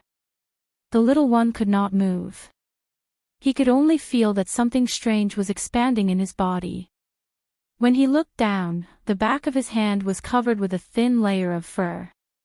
When the elder saw this, he added fuel to the fire. Third princess consort, what else do you have to say? Look at the person behind you. Is he still our seventh prince? He's obviously a monster that's about to take shape. Little Seven felt like his head was about to split open. When he heard the elder's words, he shouted angrily, You're the monster. Come over here if you have the ability. See if I don't tear you apart. Hellion Wei Wei had never seen little Seven so irritable before. Under normal circumstances, no matter how angry he was, he would not say such things. He would only walk over and kick people a few times. But now, he was in such a state where his whole body was filled with hostility. It was a bit unusual. He's going to transform. Yuan Ming, who was observing this scene, suddenly opened his mouth and said to Hellion Vivian in a low voice, "Look at his eyes, they are starting to be dyed with color. The resentment in the surroundings is so deep. If its owner doesn't appear and it is allowed to transform into its beast form, not only will the entire palace be destroyed, it will also self-destruct." Hearing this, Hellion Wei Wei suddenly narrowed her eyes, turned around, and hugged the little one who was in great pain into her arms. Little Seven raised his head and looked at the person who held him in his arms. He tried his best to distinguish the person's appearance. He didn't understand why there were still people who dared to approach him. Weren't they monsters? Little Seven, wake up. Hellion Vivian looked at the little one and held his shoulders with both hands. Listen, don't let your anger control you. You know that your third brother doesn't like to see people lose their rationality. Third brother. The scarlet in the little one's eyes weakened a little. He subconsciously tilted his head and a fire arrow shot towards them. Hellion Vivian blocked it with her umbrella. The silver knife in her right hand flew out of her palm and flew straight towards the Imperial Guard's leader. That person was shocked and immediately defended. His palm firmly pressed against one end of the saber hilt. A layer of skin was abruptly scraped off by the thick martial chi. Hellion Vivian didn't give him any time to react. With a flip of her hand, she grabbed the Imperial Guard's commander who gave the order. Her fingers tightened around the commander's throat and she exerted force. Creak. The person who gave the order was dead. The fire arrow became chaotic and was no longer as strong as before. This gave the little one some space to calm down. However, the selfish emperor had already made up his mind to kill. He turned his head and glanced at the elder. That elder understood the emperor's intention and ordered loudly, "Yin-Yang Masters, continue the formation." The Yin-Yang Masters nodded. They raised their index fingers and pulled hard. The formation was formed again. Under the light, the pain in his body became more and more intense. Little Seven stared blankly at the people who were moving further and further away from him. He felt that this scene was very familiar. It seemed that he had been treated like this before in his memory. At that time, it seemed like someone had disappeared. His stomach was very, very hungry. However, he clearly knew that no one would feed him anymore. Also, no one would touch his head and ask him to take a bath in the river. He climbed to the top of the mountain and wagged his tail, wanting to find that person. In his memory, that person had always liked to be clean. He had a faint smile on his face and beautiful thin lips, just like third brother. However, no matter how dirty he made himself, that person still didn't appear. The villagers at the foot of the mountain raised the torches in their hands and looked at him in horror. They wanted to burn him to death. They shouted that he was a monster and threw stones at him. Those things didn't hurt him at all. However, he felt very uncomfortable. He wanted to tell those people that he wasn't a monster. He was here to find his master. His master was missing and they didn't see him. Then, what happened then? Little Seven reached out his hand and grabbed downwards. Later, he found out that those people had killed his master. He wanted to take revenge. He wanted to tear them all to pieces. Ah! The little one raised his head. The faint golden circle around his eyes suddenly shone brightly and covered his entire eyes. From afar, they looked like two golden ambers. They were especially bright in the dusky sky. This made the people around him even more frightened. They screamed even more shrilly, what is that? A monster. Little Seven Prince is really a monster. Seeing this scene, even the officials of the Ministry of Personnel who had just pleaded for Little Seven cried out in fear. The Emperor was satisfied. This was what he wanted to see. Whether the yin-yang masters came or not, a layer of scales would grow on Little Seven's body. This was something that he had been with since birth. He didn't expect that the yin-yang master's array would have such a great effect. It could make him grow hair all over his body. Although things were a little out of his expectations, it seemed that the result was better. This time, no one would say things like, "The seventh prince is still young and definitely can't be a murderer." Because the characteristics of a monster on his body said everything. Chapter 629. Fire the arrows.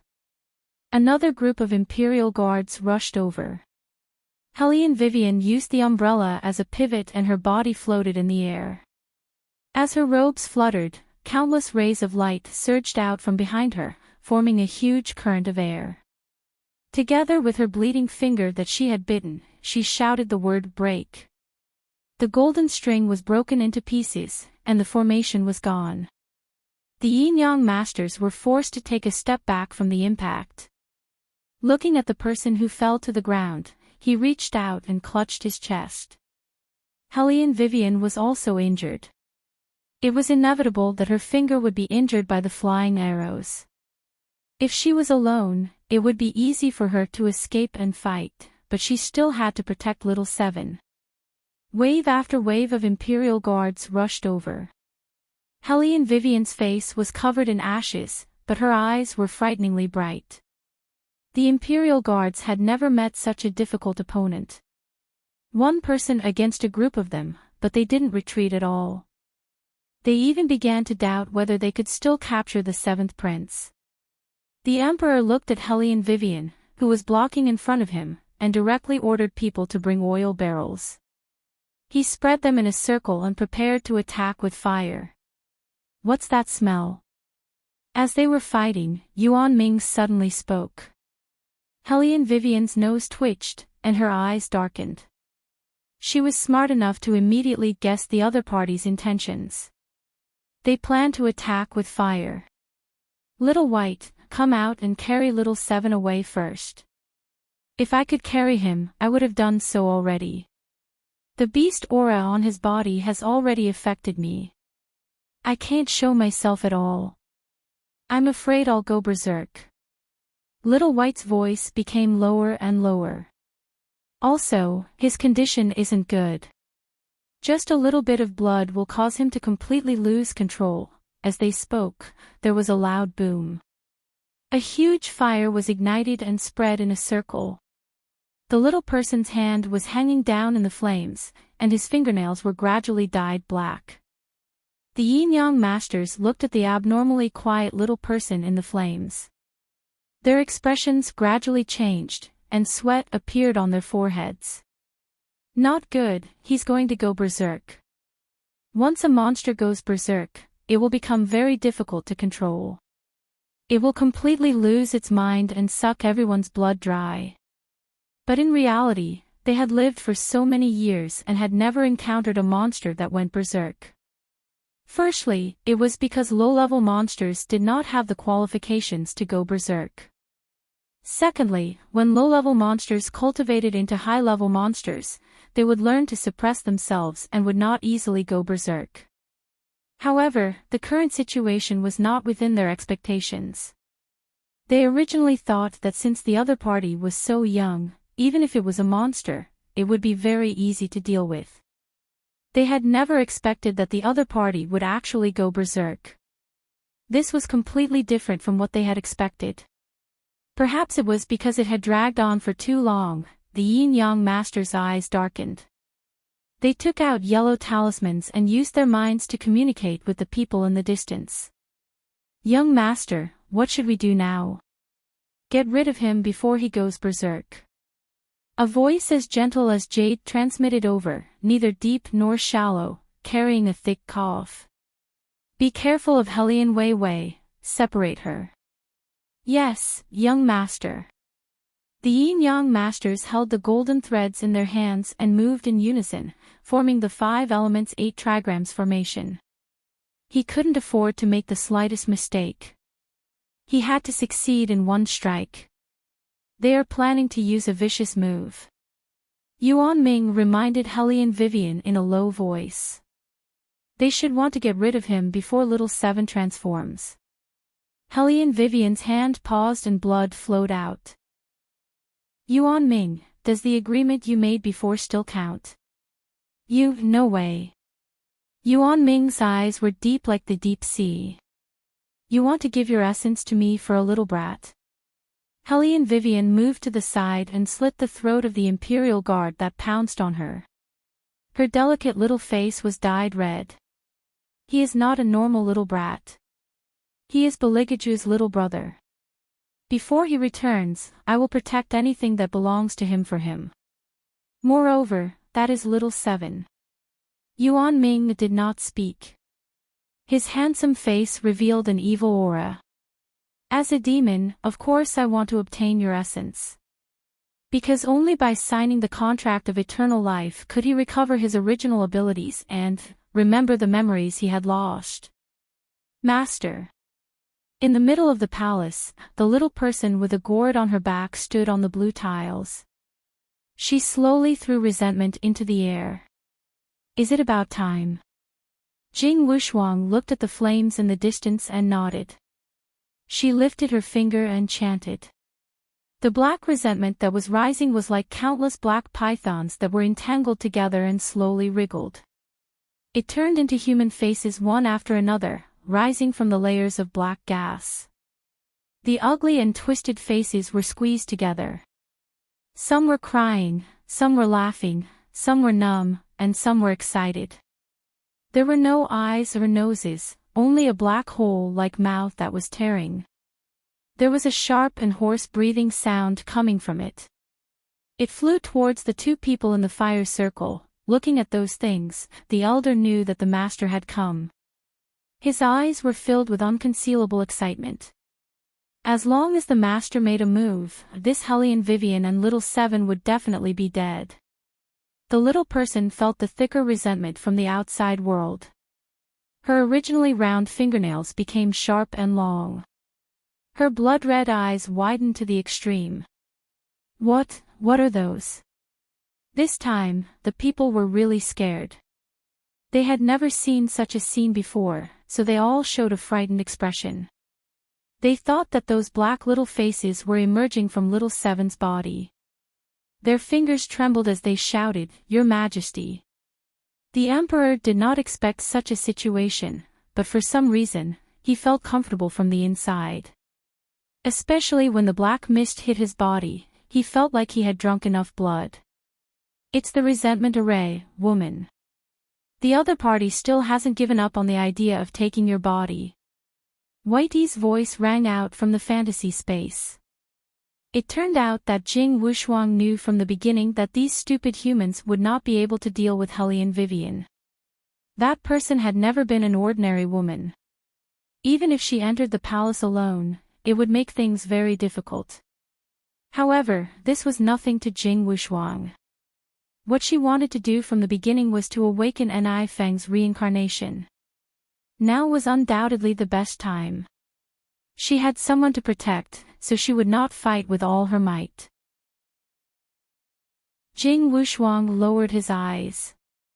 Once Ni Feng woke up, those who bullied Hellion Vivian in the palace would not have a good ending.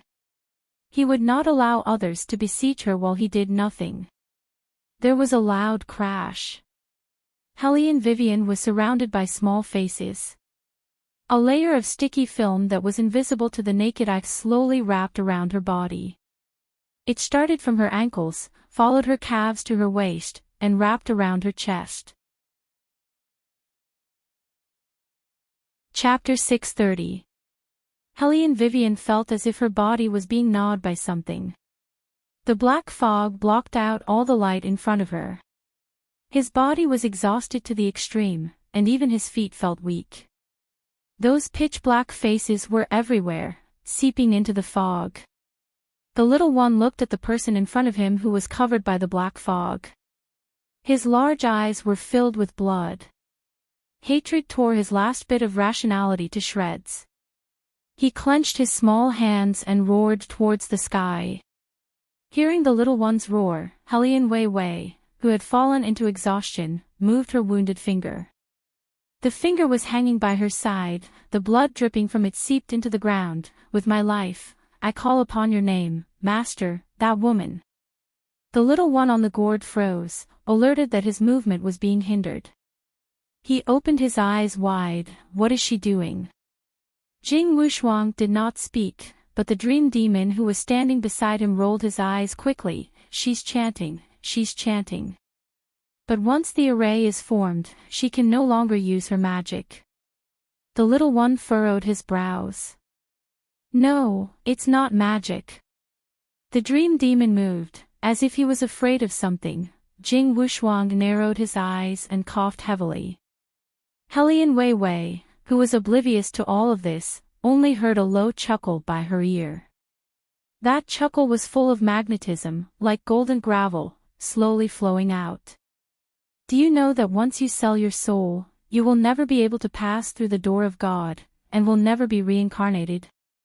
Light and shadow spun in front of her eyes, and there was a faint fragrance in her nose.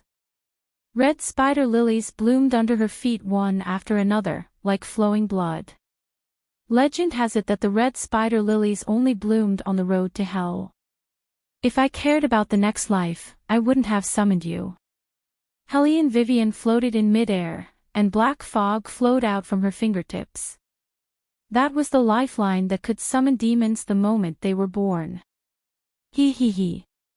The low chuckle had an indescribable evil charm, like Yuan Ming's, but also not like Yuan Ming's. It was as if someone was merging with him, becoming a whole. Black feathers fell from the sky one by one. They were soft and beautiful, just like a scene from a comic book. I'll ask you one more time.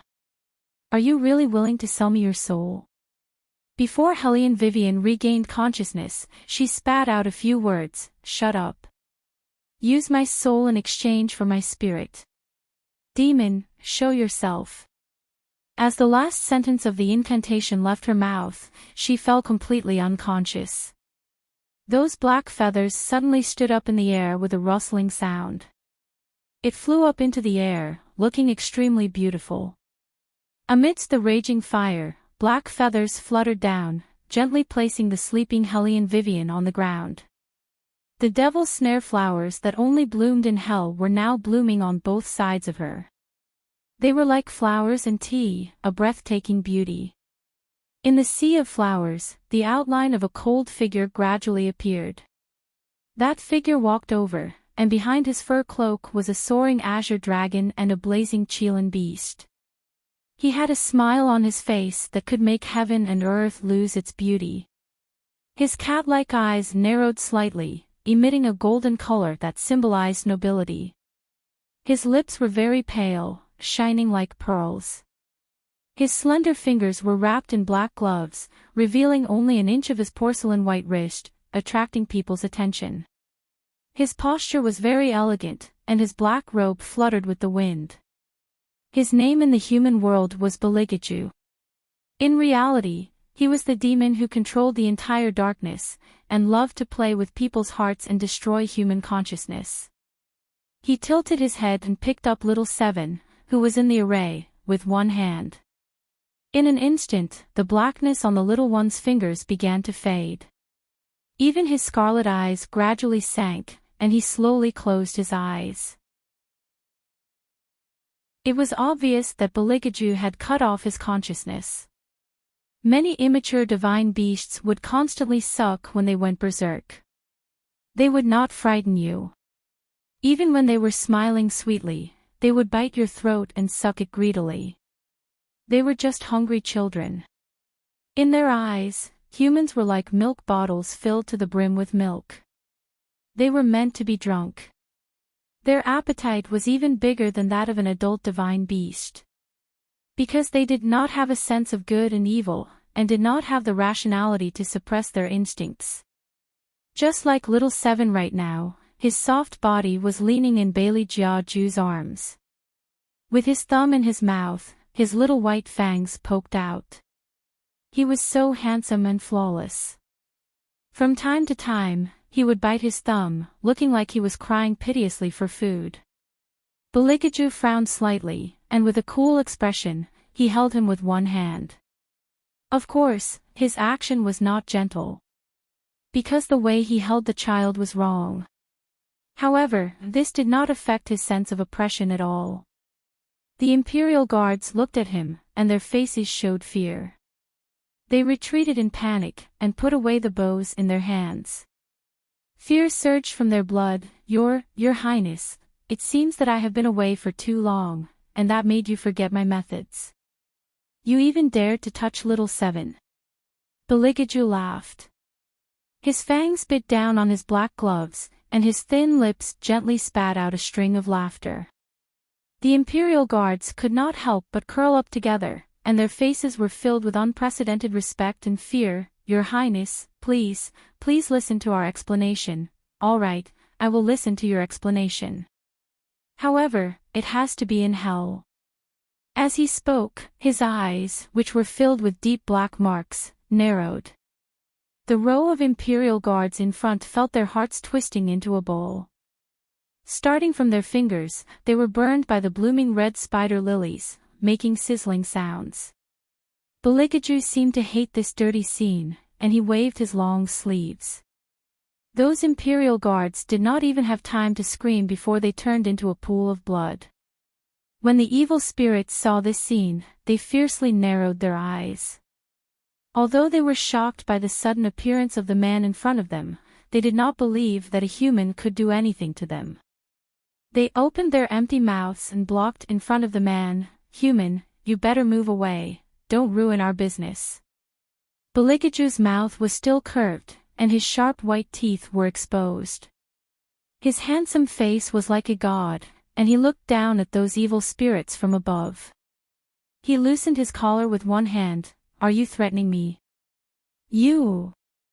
The evil spirits had never seen such a bold human. One of them flew out and wanted to retaliate. However, before its teeth could get close to the man's face, the man grabbed it tightly in his hand. Chapter 631. Balikaju had a faint smile on his face as he exerted force. The thing in his hand instantly turned into a pool of black water.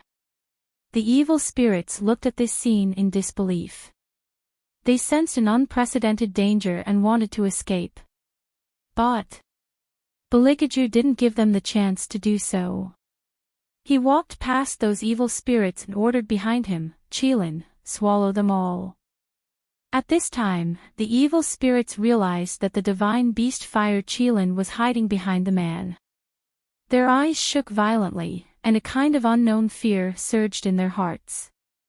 They scrambled to dodge. But it was too late.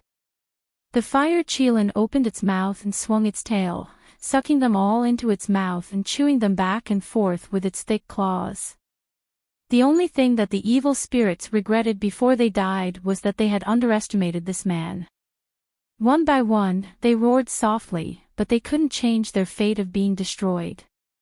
Next. Balikaju's thin lips curled up slightly, and his gaze landed on the trembling elder. It's your turn. At this time, the elder was already affected by the other party and couldn't control his appearance. His arms and claws broke out of his body and clawed at the ground, wanting to quickly fly away. Tap, tap, tap, the man's footsteps sounded behind him, elegant and gentle, but bloodthirsty as life itself. The surrounding yin-yang masters were stunned by this scene, because they never expected that one of the four great elders was actually a demon wearing human skin. At this time, the demon was constantly kicking its hind claws, but the stone road under its front claws had already cracked, spreading over at a moderate speed, like a small stream of black blood that was crookedly flowing under the ice. It only felt that its back was cold, as if it had fallen into hell and couldn't break free. There was a bang. In the end, the bound monster was reduced to dust, and its flesh fell to the ground. The ministers were dumbfounded, and they couldn't come back to their senses as they trembled. That night, they saw too many things that they didn't even dare to think about. Amidst the howling cold wind, Bailey Jia Ju's delicate yet grave and stern face raised an evil aura of a smile yet not a smile. Under the moonlight, his pure black robe reflected a kind of ghostly luster. His figure flashed, and when he reappeared, he had already directly landed on the roof of the opposite house. There was still a remnant aura of the exorcist tribe's guardian, but the person was gone. Only a dream demon was left behind. You sure are quick to slip away. Beligaju sneered. When Dream Demon saw Beligaju's face, he was stunned. He couldn't believe what he was seeing. With a trembling voice, he said, "King, you are still alive." Beligaju glanced at him condescendingly. He raised his hand and effortlessly made Dream Demon spit out a mouthful of black blood.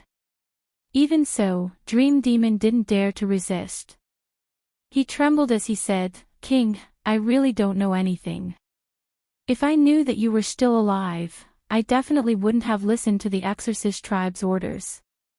Ugh! Before he could finish, Dream Demon's throat was locked by an invisible force. He touched his neck, and his eyes widened as if they were about to explode. Beligaju turned sideways, and his cold voice slid past his ears, "I have never cared about what orders you listen to. What I can't tolerate is that you touched my prey. That person can only be bullied by me. You. Heh, you are not worthy." Bang! Following the elder's example, another demon had self-destructed. Beligaju put down the little one in his armpit. With a move of his slender fingers, an exquisitely made silver earring appeared on the little one's ear. This was a device that the owner of the divine beast specially used to suppress their divine beast from going berserk. Then, he retracted his hand, and his ring finger pressed against his thumb, making a crisp sound. Paw! The earring was hidden. The little one made a sound, and the fur on his two little paws faded, revealing smooth skin. Azure Dragon couldn't help but look surprised. It is. Fire Qilin took a step forward and touched his chin with his front paw. It should be the Tunshin. This child. It's the Tunshin. Azure Dragon was still doubtful. Fire Qilin glanced at him. Don't forget, none of us have seen the Tunshin's human form. There must be a reason why Master pampers him so much. You mean to say that Master pampers whoever is younger? Azure Dragon never knew that he lost in terms of age. The bystanders couldn't understand what these two ancient divine beasts were talking about. Hellion Vivian, who was in a light sleep, felt that there was a lot of noise around her ears. She couldn't hear clearly due to her drowsiness. In the darkness, she tried to communicate with Yuan Ming using her consciousness, but he didn't reply. This made Wei Wei feel strange. According to reason, she and the other party had signed a lifetime contract, spirit and demon as one. This guy should be even more cocky. How come he didn't even pay attention to her and didn't pay attention to her? Hellion Vivian couldn't open her eyes, so she used her consciousness to call Yuan Ming's name again. This time, there was a response, but it was an unfathomable breathing sound, and it was very cold. Could it be that the demon was impatient after getting the human soul? The more Hellion Vivian thought about it, the more she wanted to wake up. She knew the ability of a lifetime contract. After selling the soul to the demon's power would be 10 times stronger. Yuan Ming had said a long time ago that he had lost a lot of his magic power. In this case, his magic power should have been restored. What about Little Seven? How was Little Seven? Hellion Vivian used all her strength to move her fingers on the soft feathers. This huge change caused the Emperor to slowly narrow his eyes. He looked at Beligaju, and an uncomfortable feeling lingered in his chest. Was this still the third prince? Beligaju's martial chi had already surpassed the emperor's expectations. Originally, he planned to use thousands of imperial guards to subdue third prince even if he wanted to save little Seven. But now, he wasn't sure if his imperial guards would be of any use. Especially behind third prince, there was a huge azure dragon circling around him. Dragons, in ancient times, were a sign of good fortune. That was why people often said that the true dragon was the son of heaven. Now, a dragon had appeared, but it had appeared behind Beligaju. How could the emperor not be jealous and angry? Some of the officials in the Ministry of Appointments had already started whispering to the Azure Dragon, and all of them were saying that Beligaju was the true descendant of the true dragon. Beligaju didn't say anything. The emperor couldn't stand it anymore, and said, "Third prince, I don't believe that you can't see what little Seven is in your arms. It's a demon. You're actually protecting a demon. Hand it over to the Imperial Guards now, and I can overlook your foolishness this time." Chapter 632. Demon. Beligaju tilted his head and looked at the emperor with his long and narrow eyes. His eyes quickly reflected the image of an embryo that was about to take shape. It was a sign that a human was being invaded by evil energy. He looked at the emperor and curled his thin lips. His voice carried a hint of indifference. "You know very well who is the real demon. The direction and flow of the moat can only be controlled by the emperor's handwritten order. Those palace maids died in the moat. You're in such a hurry to pin the blame on others because you want to clear yourself of suspicion. However, do you really think that you can clear yourself of suspicion?" As Beligaju approached, the emperor felt his breathing getting heavier. His left eye became a little blurry and the white of his eye was exposed. It rolled up fiercely, but he didn't notice it at all.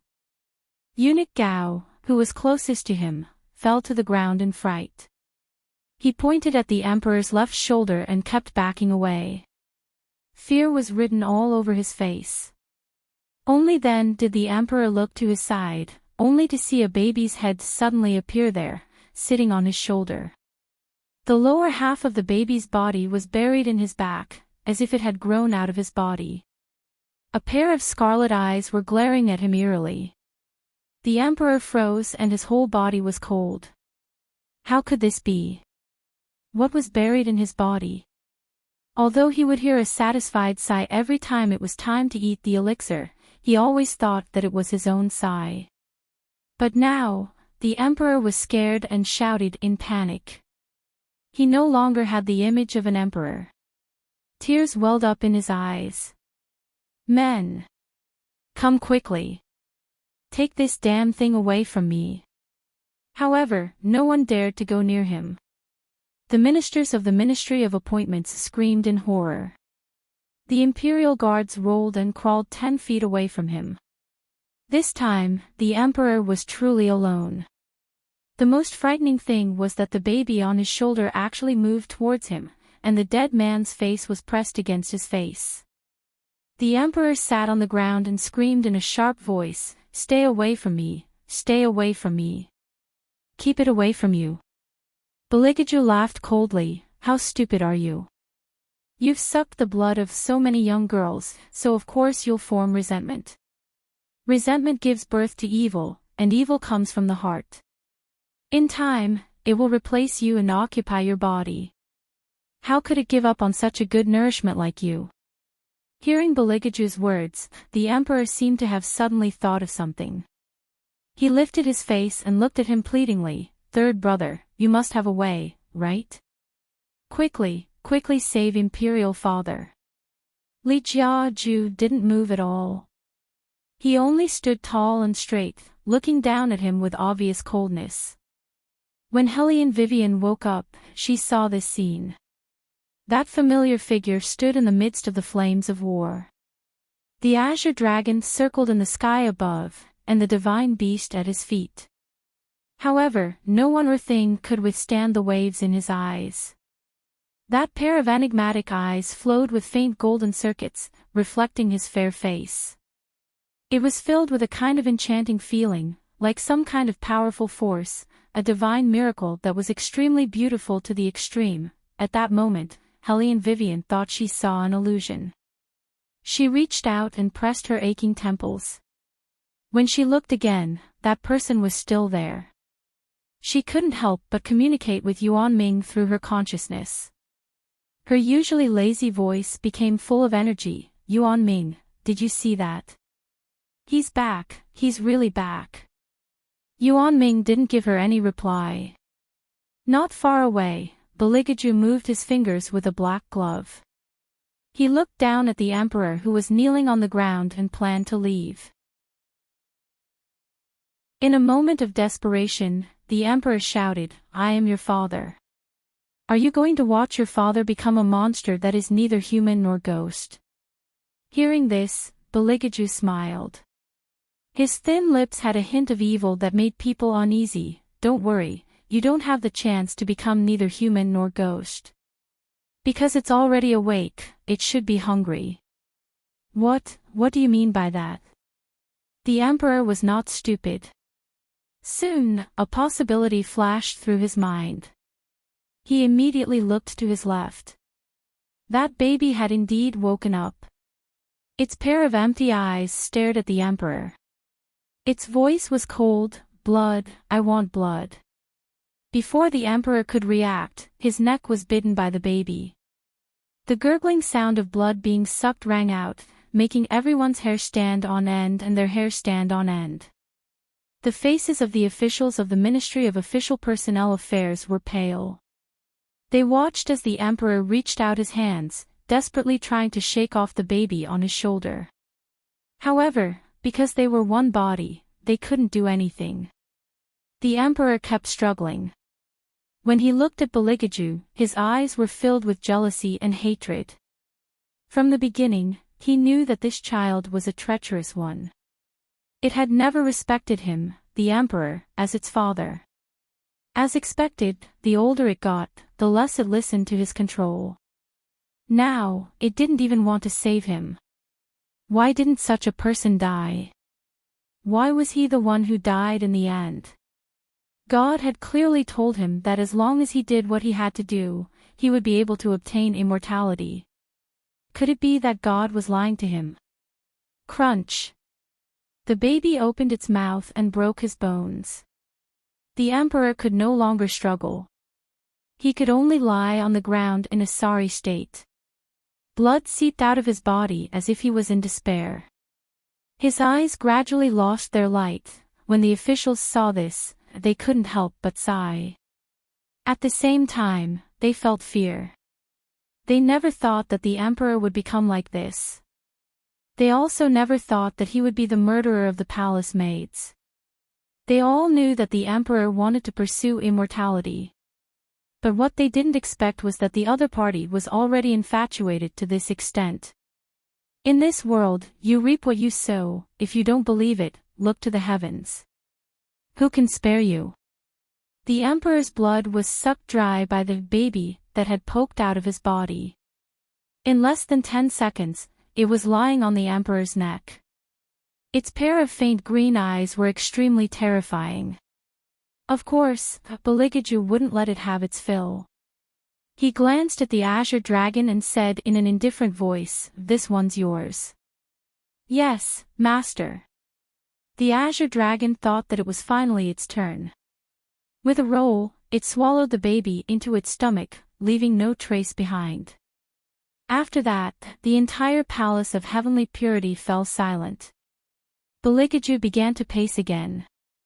His long legs and waistline were perfectly restrained. He still looked noble and indifferent. However, this time, the ends of his hair were suffused with a silvery white color that symbolized evil. It was the symbol of a demon. Helene Vivian wasn't sure if he had seen her. He seemed to have seen her, but he didn't want to acknowledge her.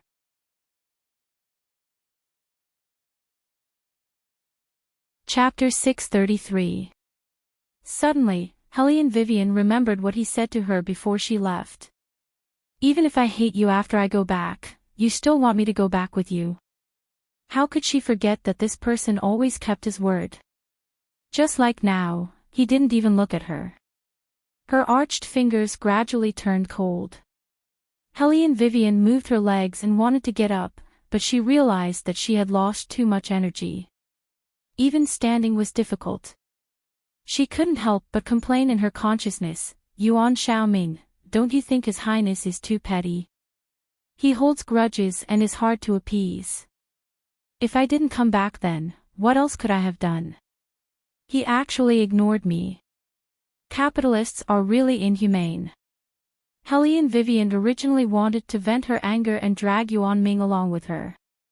But this time, for some reason, Yuan Ming still didn't reply. That's strange. In the past, Yuan Ming didn't like His Highness that much. Why was he so quiet this time? On the other hand, Bailey Jiaju paused in his steps. His noble gaze swept past the green dragon and landed on Hellion Wei Wei. Hellion Vivian couldn't tell what he meant. His expression was cold and aloof. He even had a look that said, just you wait. It couldn't be that he heard her bad-mouthing him, right? That shouldn't be possible. He wasn't Yuan Ming. How could he receive her consciousness? He probably hated her so much that he was thinking of ways to torture her. Inhumane. Hellion Vivian said again. She even raised her fist. Other than anger, there was also an indescribable loneliness in her eyes. She felt a little stuffy in her chest. This feeling was really uncomfortable. At this time, people from the Holy Worship Palace arrived. Nangong Lai led the army to control the imperial guards that the emperor had arranged outside and surrounded the entire palace of heavenly purity. When he saw Hellion Vivian, his expression was very strange. It was obvious that he was different from before. His memory had been refreshed, so of course it would be different. However, Nangong Lai's ability to accept things was still relatively strong. After all, he was a priest who knew everything from astronomy to geography. He didn't care much about someone going back to the past and changing their memories. What made Nangong Lai feel difficult to deal with was Beligaju's idea of Hellion Vivian. At that time, after this woman left, Ju was filled with hostility, as if he had lost all hope in everything. When he killed someone, his eyes were cold to a certain extent, as if it had nothing to do with him no matter who died in front of him. He shut himself in the palace and no longer had any contact with anyone. Even the one from the Hellion family who sent him an invitation was rejected. From that day onwards, there was no one by Ju's side. Nangong Lai could clearly feel the hatred emanating from Ju. It was as cold as a cut diamond, perfect but hurtful. As a former ally, Nangong Lai felt that it was necessary for him to intercede for Hellion Vivian. He leaned to one side and blocked Beligaju's way. Ju, don't tell me that you're really going to argue with Boss Wei because of that matter. I don't think that what she did was wrong. Although until now, he still did not know why Hellion Vivian would suddenly return to the past and then disappear all of a sudden. According to that person's way of doing things, it should be something good for everyone. Beligaju did not even bother to pay attention to him. He walked past him and said without turning his head, "Shut up." After saying that, he walked towards Hellion Vivian. When he walked past the crowd, he was like a natural light source. Everyone's eyes were attracted to him at the same time, following his movements. Basically, he did not change much. His beautiful and deep eyes outlined a charming beauty. There was always a faint smile on his lips. However, his eyes were too cold when he looked at Hellion Vivian. It was so cold that even Hellion Vivian felt a little pain in her bones. Was he determined to treat her as a stranger and ignore her? Hellion Vivian's fingers brushed the black feathers on the ground. When she raised her head again, she found that there were two slender and straight legs beside her. She looked up along the legs. The handsome and elegant man had already walked in front of her. His eyes were elegant and handsome, but there was a trace of sharp indifference. The circle of fur on the shoulder of the cloak made him look even more noble. Beligaju bent down, his eyes were at the same level as hers. His expression was very cold. He used a strength that seemed to want to firmly lock everything that he saw and directly grabbed her leg when she was trying to get up. Nangong Lai watched from the side with fear. He thought to himself, is Ju going to punish her here? Hellion Vivian frowned and met the man's gaze. Beligaju's slender fingers held Hellion Vivian's ankle just like that. There was a familiar smile that made people's heart beat faster at the corner of his mouth, but the coldness in his eyes made Hellion Vivian subconsciously want to escape. At this time, Bailey Jiaju pressed his voice into her ear and said in a deep and magnetic voice, inhumane, narrow-minded, vengeful and hard to coax. Hearing these adjectives, Hellion Vivian instantly widened her eyes. It can't be, he knew everything she was thinking. Yuan Xiaoming, he. Hellion Vivian still wanted to use the stream of consciousness. Beligaju directly pinched her chin. His breath blew on her lips. It was still very cold, don't shout. Don't you feel the connection between you and me? Connection. Hellion Vivian looked down and saw that there was a pattern brand on her and Beligaju's wrists respectively. That was the symbol of a lifetime contract. When the owner sold the soul to the demon, the contract mark would be made. The creation of this symbol was to let the owner summon the demon at the first time when they encountered difficulties. Secondly, it was convenient for the demon to control the owner. Even if the owner escaped to the ends of the earth, as long as the symbol brand was still there, the demon could find the owner. When he wanted to, he could swallow the owner's soul. But why did such a symbol appear on Beligaju's hand? She clearly made a contract with Yuan Ming. Could it be you and Yuan Ming? You too? There was no warmth in Bailey Jiaju's voice. Slowly, he said, Yuan Ming is also a fragment of me. When the divine exorcism seal descended upon the world and I was reborn as a human, the remaining demonic nature became Yuan Ming. Later on, it was sealed in the ancient book and lost all its previous memories and spells. The eternal contract must be signed with the demon's primordial spirit, and I am Yuan Ming's primordial spirit. Hellion Vivian. So, when she chanted the summoning spell just now, she summoned the primordial spirit. The primordial spirit would definitely combine with the fragment to become her new contracted demon. That is to say, the recipient of her complaints just now was actually a certain highness.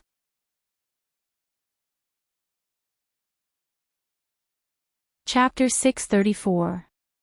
Hellion Vivian thought about what she said and wanted to find a hole to bury herself in. Have you thought about how to face me? Beligaju put one arm through her ear and pressed on the black feather behind her, closing the distance between the two of them. With every word he said, his breath would hit her lips. This allowed Hellion Vivian to clearly smell the addictive smell coming from his body. Even the curve of his jaw was extremely sexy. No matter how she thought about it, she only thought about kissing him. Hellion Vivian raised her eyebrows and smiled evilly. Why don't you let me kiss you, then we can continue talking. Bailey Jiaju narrowed his eyes with an icy chill. His fingers exerted force and pulled her entire body closer to him. His fingers pressed on her thin lips and forcefully crushed them back and forth. Do you think that I will still fall for this trick of yours? Since you're already back, can't you just pretend that nothing happened? Hellion Vivian had a smile on her face, but her heart sank a little. Bailey Jiaju laughed, his voice was cold. You want to pretend that nothing happened? Do you think it's possible? It's possible under normal circumstances. Hellion Vivian supported herself with her fingers. Beligaju looked at her with an indifferent expression. it's impossible for this king. Helene Vivian felt that it was difficult to breathe. What should she do? She wanted to drag Beligaju over and ask him properly, but what did he want her to do? Do you have to make such a clear distinction between yourself? No matter if it's a soul fragment or your primordial spirit, to me, it's still you. Do you understand? Helene Vivian was originally a person who didn't get angry easily, because she was a person who would directly stay away from someone if she didn't like them. If she liked them, she would protect them like they were her children. It was the first time that she used all her strength to speak like this. You're so smart, it's impossible that you don't understand. You're so arrogant because I like you. Helene Vivian grabbed the man's collar and growled, if you're angry, then tie me up if you can. Why are you so cold? After shouting, Helene Vivian's head was buzzing, as if she finally calmed down. She took a deep breath and said in a light voice, you can think whatever you want. Since you're already back, you can hate me as much as you want. It's fine if you don't want to talk to me, but don't find trouble with me now. I'm tired. She was really tired. For so many days, she had been so tense in her mind until now. In the end, this was the result. She couldn't cope. She pushed him away, stood up, and wanted to leave. In the end, before she could even lift her leg, someone grabbed her wrist from behind. Her back was forcefully pressed into the other party's chest. A familiar voice rang in her ears, carrying a trace of mockery. Why didn't this highness notice before that you like being tied up so much? Let go. Helene Vivian tried to calm her breathing. Beligaju sneered in her ear, let go. We've signed an eternal contract. From now on, you only belong to me. From the inside out, you're all mine. Do you think you can leave just like that? Helene Vivian lowered her head and didn't say anything. Damn it, she had forgotten about this. This person only knew how to bully her. Helene Wei was so angry that she could not wait to bite him, and she really did so. She grabbed his hand and opened her mouth. In the end, it didn't fall. It was a sin to leave a mark on such a beautiful hand. It was rare that she was still thinking about beauty and ugliness at this time. Helene Vivian's eyes dimmed. Some people compared love to a game. Whoever used more sincerity would be the winner. There was no right or wrong. No one let down the other. It was about who liked who more. Who couldn't bear to part with who more. She couldn't bear to part with him now. Could this be considered revenge? He begged her so much at that time. He didn't hesitate to throw away his pride so that she could stay. She still left.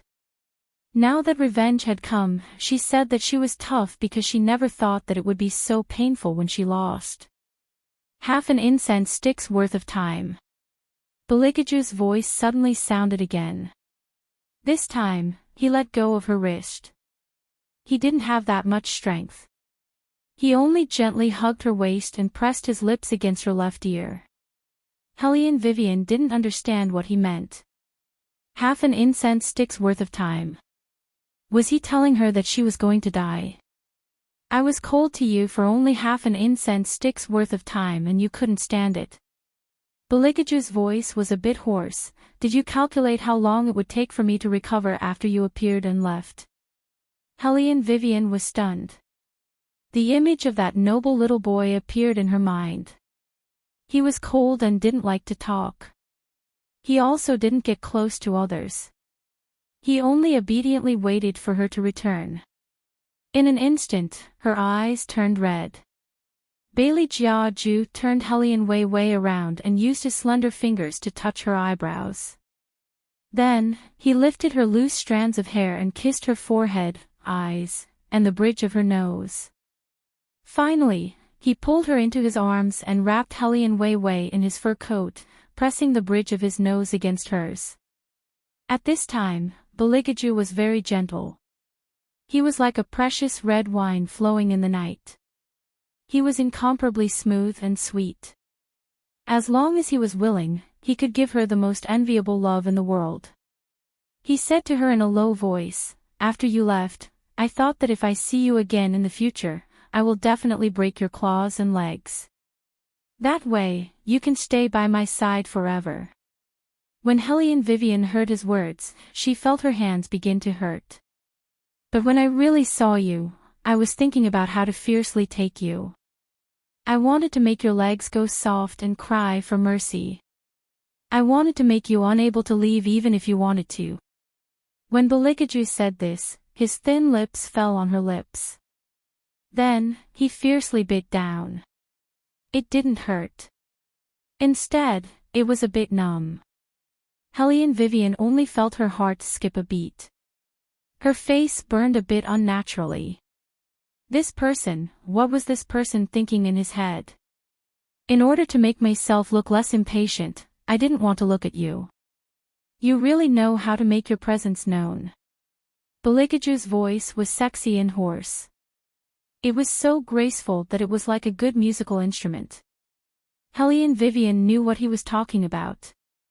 It was nothing more than her complaints. How long would it take for this joke to pass? Moreover, the mockery in his voice was so obvious. Helene Vivian really didn't understand. What did he mean? Why didn't he just say that she couldn't forget him and was daydreaming? Or perhaps he wanted to say that she was very attractive to him. Otherwise, he wouldn't have kissed her so gently. But what did he mean by making his presence known?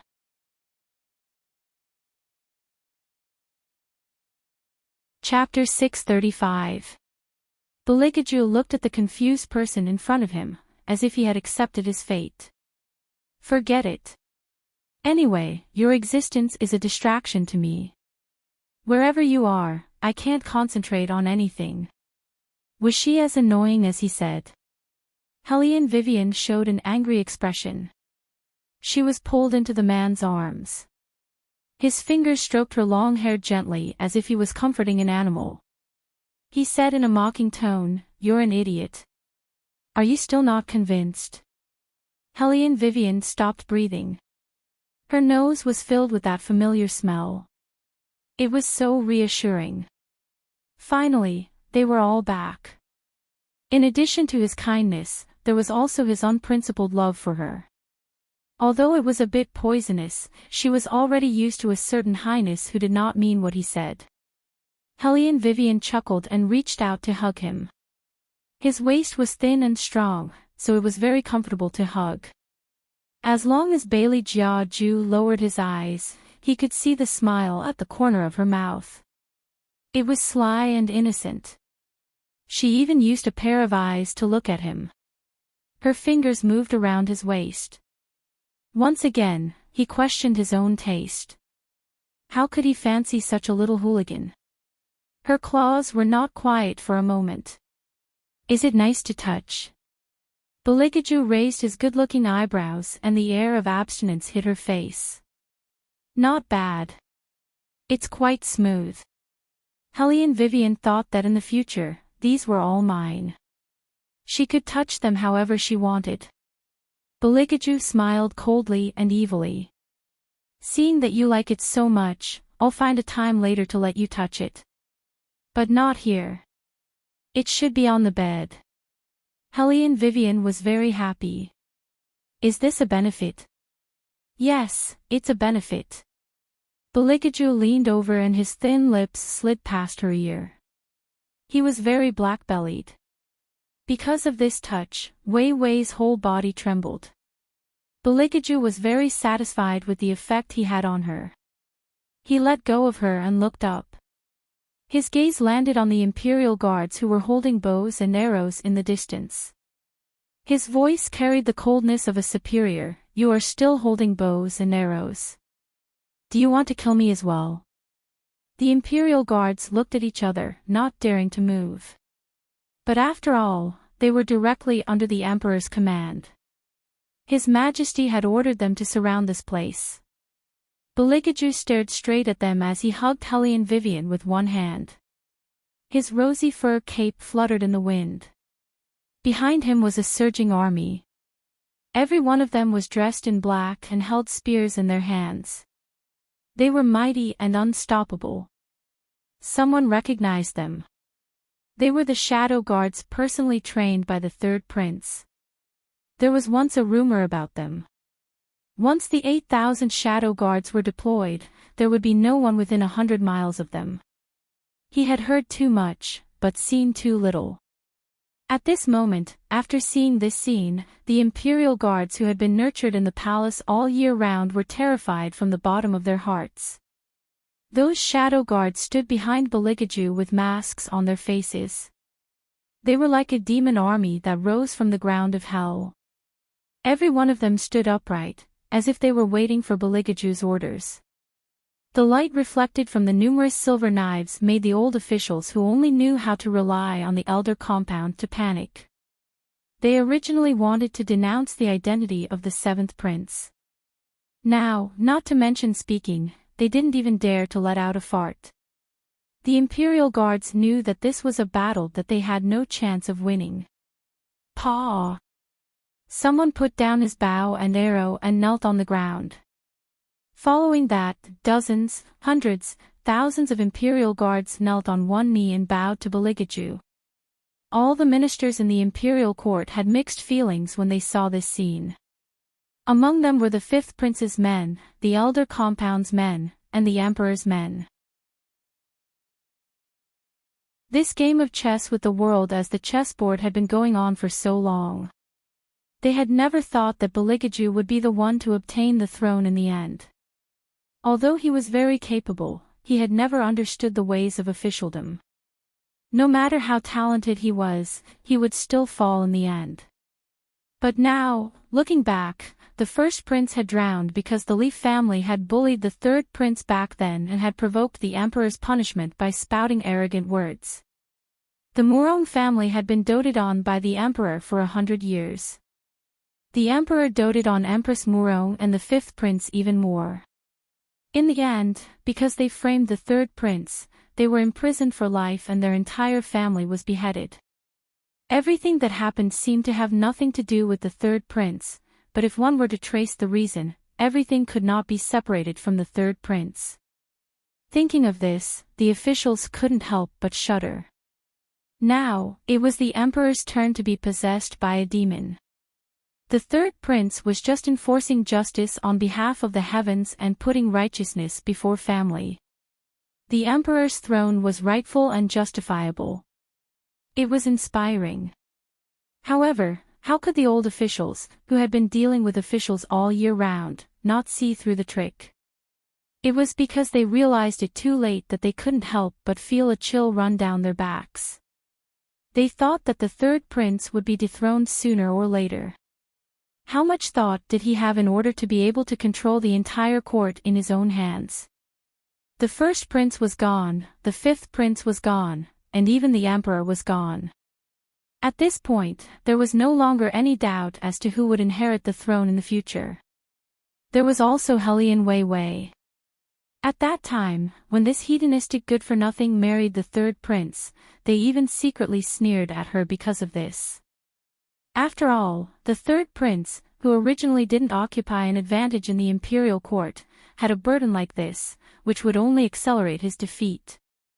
In the end, not only did this woman become the world's biggest martial arts merchant, she even regained control of the Hellion family.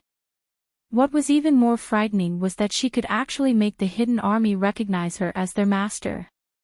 When these two people were separated, it was already frightening enough.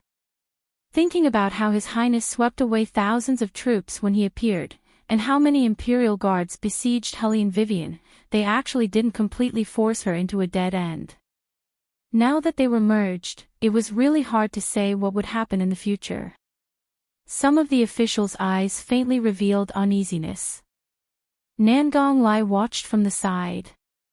He understood the whole sequence of events, so of course, he knew what the officials were thinking.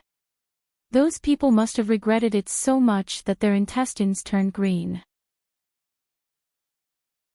However, these people definitely didn't know that Aju already had the ability to fight for the throne.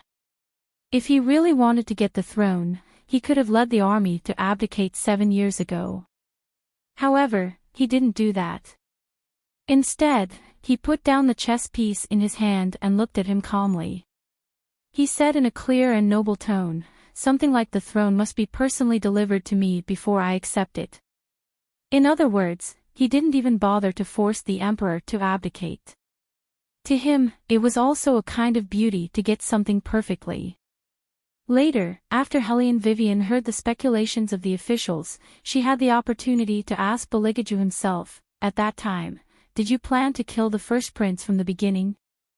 Beligaju looked at her and said slowly, "I did want to kill him, but the reason why I did it in the end was not because of the throne." "Then why?"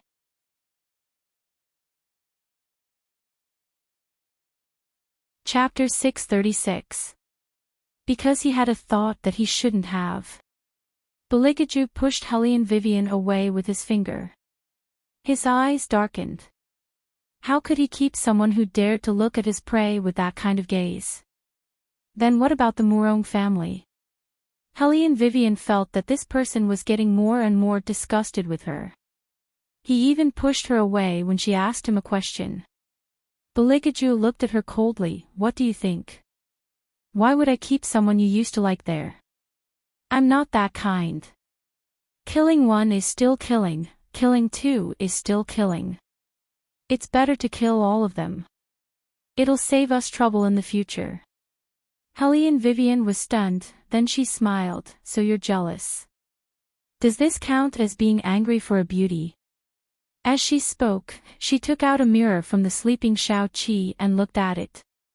Then she nodded. "It's indeed very beautiful. I also think that this face is too ostentatious." Beligaju supported his face with one hand and used the other to poke her cheek. "Don't you think it'll save us trouble if we destroy it?" Helene Vivian's hand froze. She didn't make a fuss anymore. She held the bowl and began to eat. Halfway through the meal, she couldn't help but ask, "Then what about the emperor? You raised so many shadow guards just to deal with him one day, right?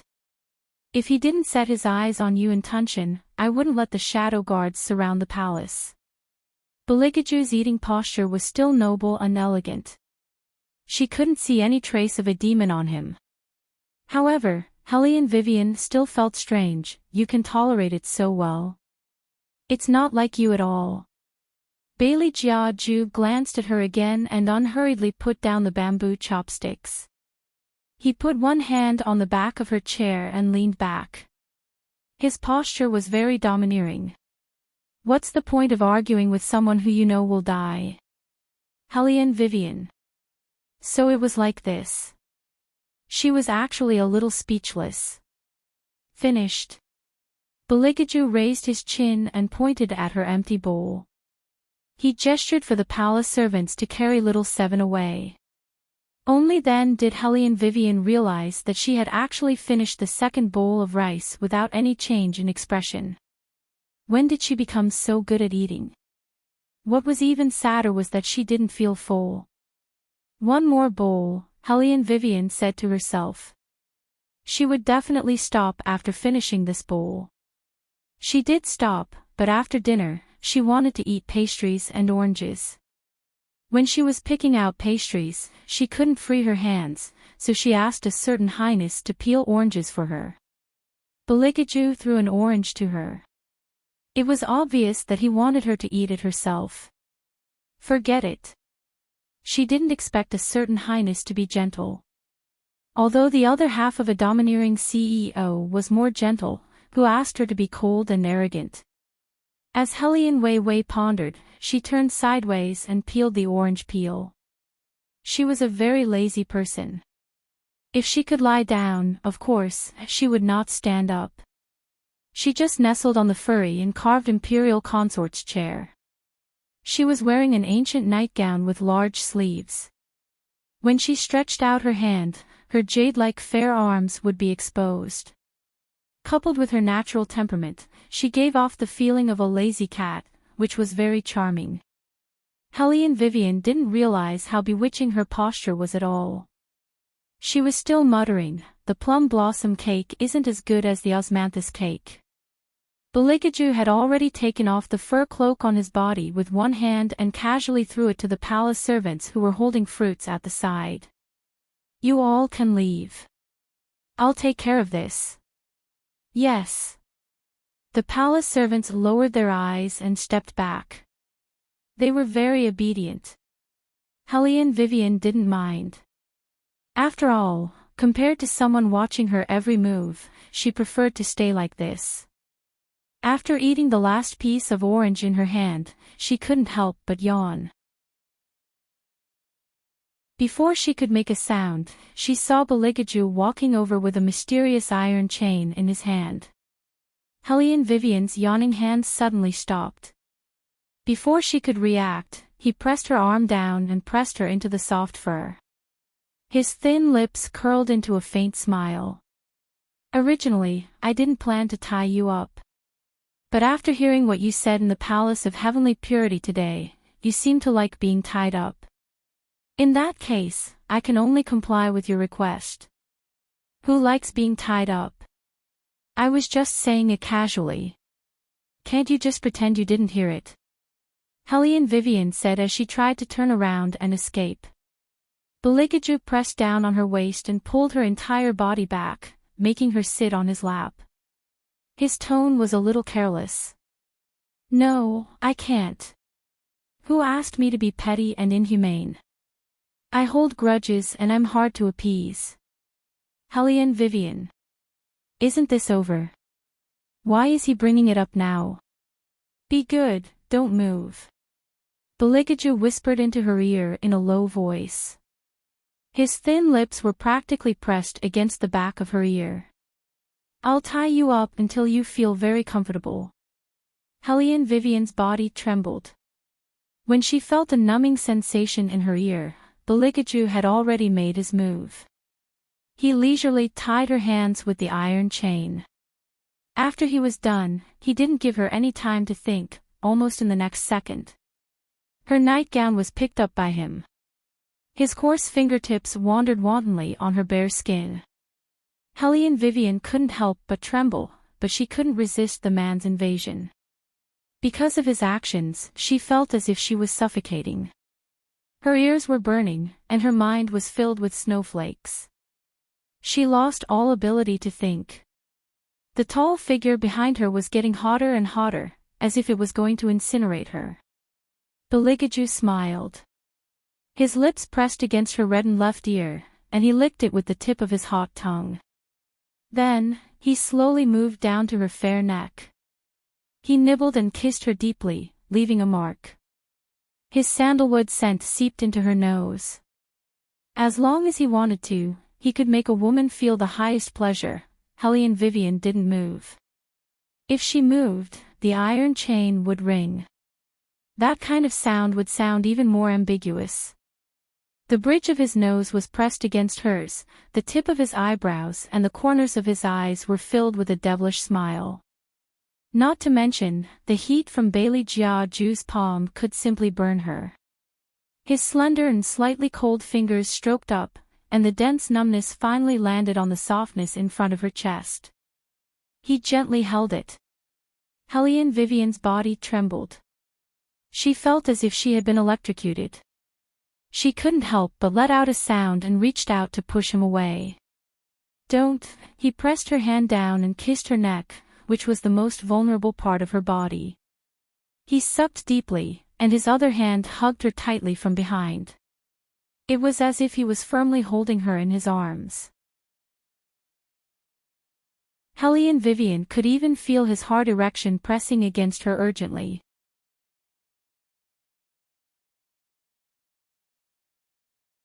Chapter 637. When Helene Vivian woke up, it was already noon the next day. Of course, Beligaju was not by her side. There were a lot of things waiting for him to deal with in the palace. She knew that he would not be allowed to stay here. As soon as she got up, she saw Shao Qi sitting by the bed with a meat bun in his mouth. His little face was full of guilt. Third sister-in-law. Hellion Vivian smiled and rubbed his head. What's the matter? I asked third brother today why you kept sleeping. He said that it was because I was too naughty yesterday. That's why you got hurt. Xiao Qi sat there with his two short legs crossed. His head was still lowered. I didn't do it on purpose. I didn't want to turn into a beast.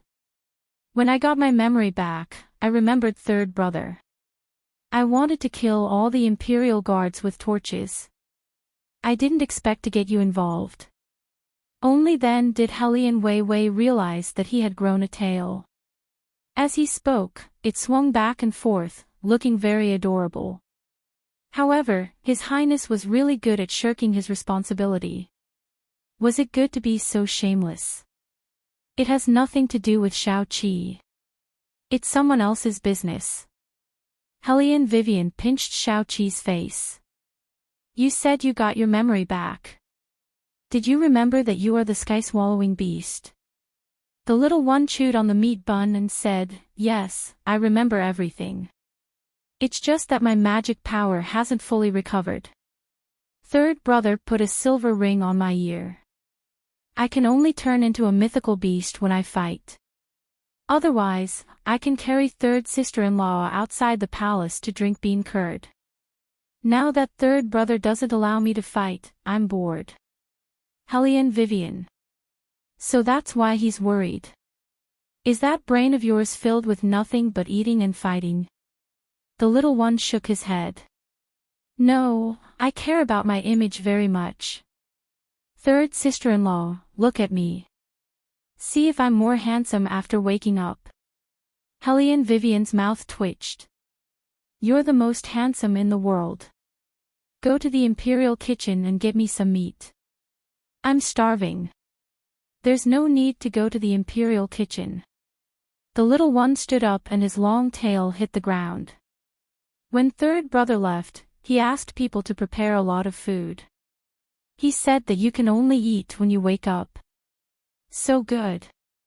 Hellion Vivian smiled and hugged her pajamas with both hands. She stood up lazily and stepped on the black blanket barefooted. She stretched out her hand and yawned as she looked at the round sandalwood table. There was a clay pot heating up on the stove. There were pork ribs, potatoes, and vermicelli in it, making it spicy. Sweet potatoes were added as well, making it fragrant. Not to mention, there were also lotus roots, vinegar white jade, 8 treasure duck, spicy beef, Buddha jumps over the wall, and spicy crab. Hellion Vivian was very hungry. Now that she saw these things that she liked, she picked up the bamboo chopsticks and began to eat the pork ribs. She didn't seem to be in a hurry. After all, she had cultivated a good habit since she was young. Even when eating, she was lazy. However, she ate too much. Lil 7 was chewing on a crab leg at the side. He looked at Hellion Vivian and touched the back of his head with his left hand. He was very puzzled. How did third sister-in-law become so good at eating? She ate more than him. He had already eaten 5 bowls of rice, but he was still eating the second bowl. Could it be that his ability had declined? Sigh, this was good too. As a handsome man, he shouldn't eat too much. In the end, the handsome man still ate more than 10 bowls of rice, and third sister-in-law actually ate 1 more bowl than him. This wasn't the most important thing.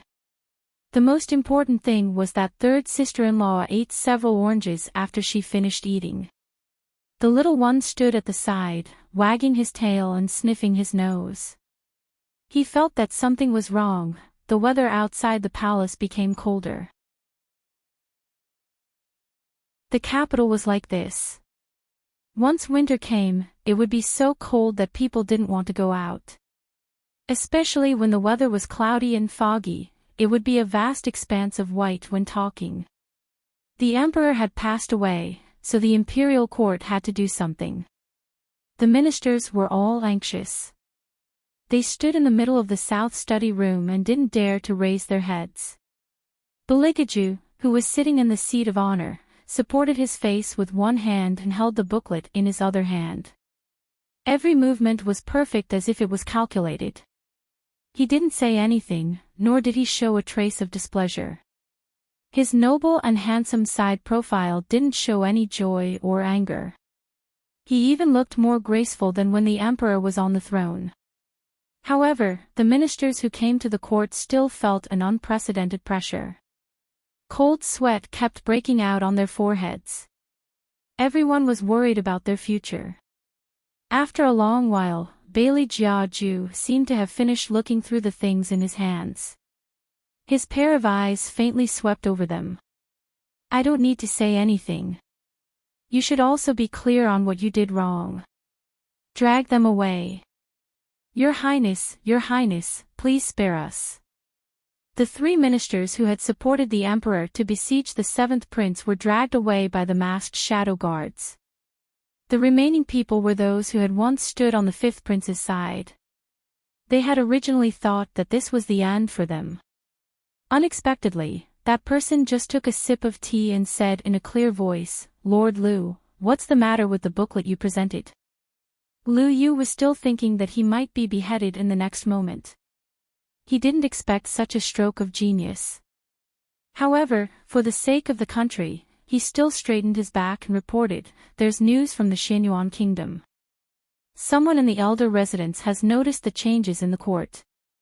They said that the seal in the capital may be broken. Once the divine exorcism seal is destroyed, the whole world will not be peaceful. They want to send people to guard it." Send people to guard it. Wu Jing couldn't help but say, "Go and ask them. If there's a fight over there, can we send people over to stop it?" Fuck. They obviously have other intentions. Liu Yu coughed, reminding him that things were different now. He couldn't speak without thinking. After all, the 3rd prince was not the 5th prince. They weren't close to him at all. Moreover, in such a situation, they probably wouldn't survive today. However, what he didn't expect was that the person sitting in the seat of honor actually said casually, "My thoughts are the same as yours, General Wu. However, our methods are different. I don't like to travel mountains and rivers to slap people's faces. It's easier to kill them if they come over." Wu Jing was a general and had been on the battlefield all year round. He had never seen anyone as ruthless as the one in front of him. However, with such a person as the leader, they could be hot-blooded when fighting a war. He increasingly felt that the 3rd prince should be the one to sit on the throne. Liu Yu was a civil official and had always been thoughtful. He originally thought that since the 5th prince had been defeated, the 3rd prince wouldn't let them stay because of his ruthlessness. However, now it seemed that he was blind. This was how an emperor should be. In the past, Liu Yu helped the 5th prince because of his father. Now, Balikaju was like a fine steed meeting a bull. He could only accept it wholeheartedly.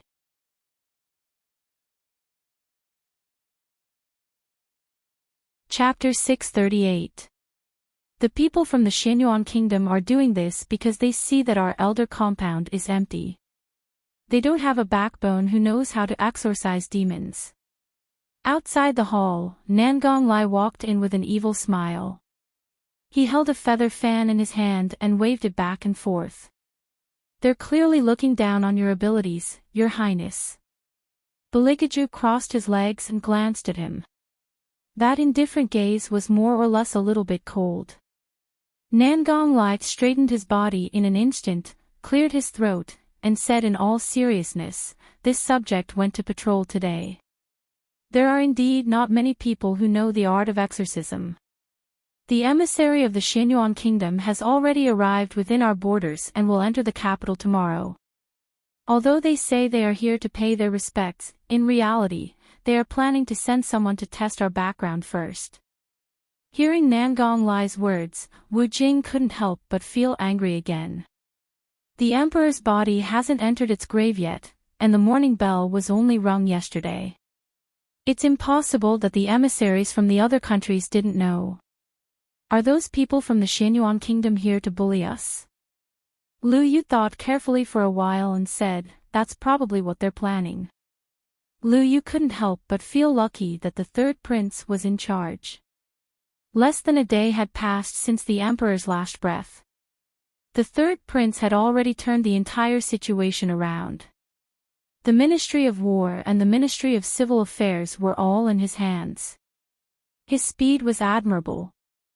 If it were any other prince in charge, they wouldn't be able to handle the current situation. After all, the foreign enemies were attacking.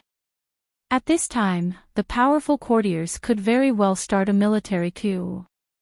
Only the third prince could control the world like this. Lu Yu felt more at ease when he thought of this. However, he considered the practical problem and had to say, the Xianyuan kingdom is the best at exorcism. With Elder Su Wu in charge, we really don't have anyone who can handle it. Our War Dragon dynasty is full of talents. Apart from those old antiques in the Elder compound, is there no one else who can exorcise demons? Wu Jing didn't believe it. Let's not talk about others first. Take our Highness as an example. His martial qi is the best in the world, and he has the Fire Qilin and the Azure Dragon by his side. Who can't he deal with? Lu Yu shook his head and said, Wu Jing, you still don't admit that you are a boor. The art of exorcism has nothing to do with the strength of one's martial qi. The two mythical beasts that protect His Highness can indeed make all the demonic beasts in the world tremble, but once he encounters ghosts and evil spirits, there is no way to distinguish where the yin qi is. Since there is no way to distinguish, he doesn't know how to deal with it. Then what do you think we should do? Wu Jing clenched his teeth. Lu Yu didn't know what to do either. We can only let the yin-yang masters of the Elder Council step in for the time being. I hope someone can do it. Hearing their conversation, the Fire Qilin laughed beside Beligaju's ears and said, Master, don't they know that as long as you show your true face, all ghosts and evil spirits will have to kneel down and beg for mercy in front of you? They weren't there when we surrounded the palace yesterday. This sentence was said by the Azure Dragon. Beligaju's face was still languid and noble. He sat there like a king, with one hand supporting the side of his face and the other hand casually resting on his slender legs. On the surface, he looked so gentle and harmless. However, if one looked closely, they would realize that there was a cold light in his long and narrow eyes. The envoys from the Xianyuan kingdom had already set their itinerary. They arrived near Shandong that night. The flags were erected, and there was an 8 trigrams formation on each side. Compared to the envoys from other kingdoms, the envoys from the Xianyuan kingdom were obviously different. Each of them wore a white robe and carried 2 swords on their backs. One had an ice blade, and the other was made of peach wood. They walked with the posture of immortals. They were all young, but they were used to traveling at night. Wherever they were, it was as if the filthy things in the dark had to avoid them. His Highness, the Crown Prince, we have arrived at Shandong. We will enter the capital tomorrow. A young man in a white robe flew over from afar and landed beside the group. He leaned against the carriage and said respectfully, the enemy must have received the news and made preparations in advance. A voice came from inside, as if it was not a surprise. We have so many people. If the War Dragon dynasty still doesn't notice, then it will be over for them. Yes. The young man lowered his head. Elder Su Wu did not seem to care at all. And Lu, you don't have to worry too much. The War Dragon dynasty doesn't have many exorcists. Now, even the elders that I know have been removed by their third prince. On top of that, their emperor has just passed away. The situation in the court is definitely unstable. The War Dragon dynasty is now riddled with holes. They won't have the strength to deal with us. Besides, even if they want to deal with us, they need the strength to do so. Elder Su Wu's words are too full of themselves. That His Highness is famous for his martial prowess. He is not as weak as you say. The voice was soft. It was obvious that it was a woman speaking. Elder Su Wu smiled and stroked his white beard as he said, "Yes, yes, yes. The princess is right. That His Highness that you have taken a fancy to is definitely not a fish in a pond. Elder." The young girl's face was pink. Although she was wearing a veil, one could still see it. It was clear that she was not angry at Elder Su Wu's words. Instead, there was an indescribable shyness in her. The man sitting in the middle of the carriage curled his lips as he watched this scene. His eyes were filled with aggression. It was nighttime in the brightly lit sleeping quarters. Hellion Vivian and Little Seven sat facing each other. One was eating while the other was eating. It was as if they were having a competition. One big head and one small head were facing each other. It was an indescribable harmony. The figure of the mercenary following beside Hellion Wei Wei flashed and landed in front of Hellion Wei Wei, respectfully and reverently whispering something in a low voice. Hellion Vivian raised an eyebrow and yawned as she asked, "Xianyuan Kingdom?" "Yes." The mercenary knelt on one knee and lowered his eyes. Hellion Vivian smiled and lazily stretched her back. Her figure was very beautiful. Does their princess not know that the man she has taken a fancy to is already someone else's mistress? I thought that everyone in the world would know that Beligaju is mine. Is it not obvious enough? Mercenary, ah. He said so much, including the purpose of this trip to the Xianyuan Kingdom. He basically wants to slap the War Dragon Empire's face, and if possible, war might even break out. With so many important matters, how could young Miss only hear that little bit? He actually had a feeling of speechlessness. Shadow, who had followed Beligaju in, was even more shocked. He instinctively looked at his master's expression. After all, the word mistress was too ambiguous.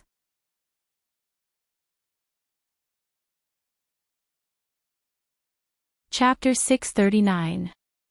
Bailey Jiaju leisurely stopped where he was and looked at the person lying on the small couch with a smile that was not a smile. Hellion Vivian did not realize that he had come in. She lowered her head and struggled with the orange in her hand. Her voice carried a hint of laziness, 100,000 taels of silver for meeting her, 1,000,000 taels of silver for admiring her, and 10,000,000 taels of silver for sitting down and drinking tea with her. The mercenary did not understand what Hellion Vivian meant. "Miss, what is this?" "The royal family's appearance fee." Hellion Vivian realized that she had finished the orange in her hand and wanted to take another one. Fortunately, someone was smart enough to pass it to her. Hellion Vivian had just taken it when she heard a gasp. She happily peeled the orange and ate another piece before saying, "What's wrong? You think it's too expensive?" "It's fine. It's a waste not to take advantage of a girl like Princess Xianyuan. Just do as I say, the other party will definitely prepare the money." The little one who was eating with her heard her words and her tiger-like eyes widened.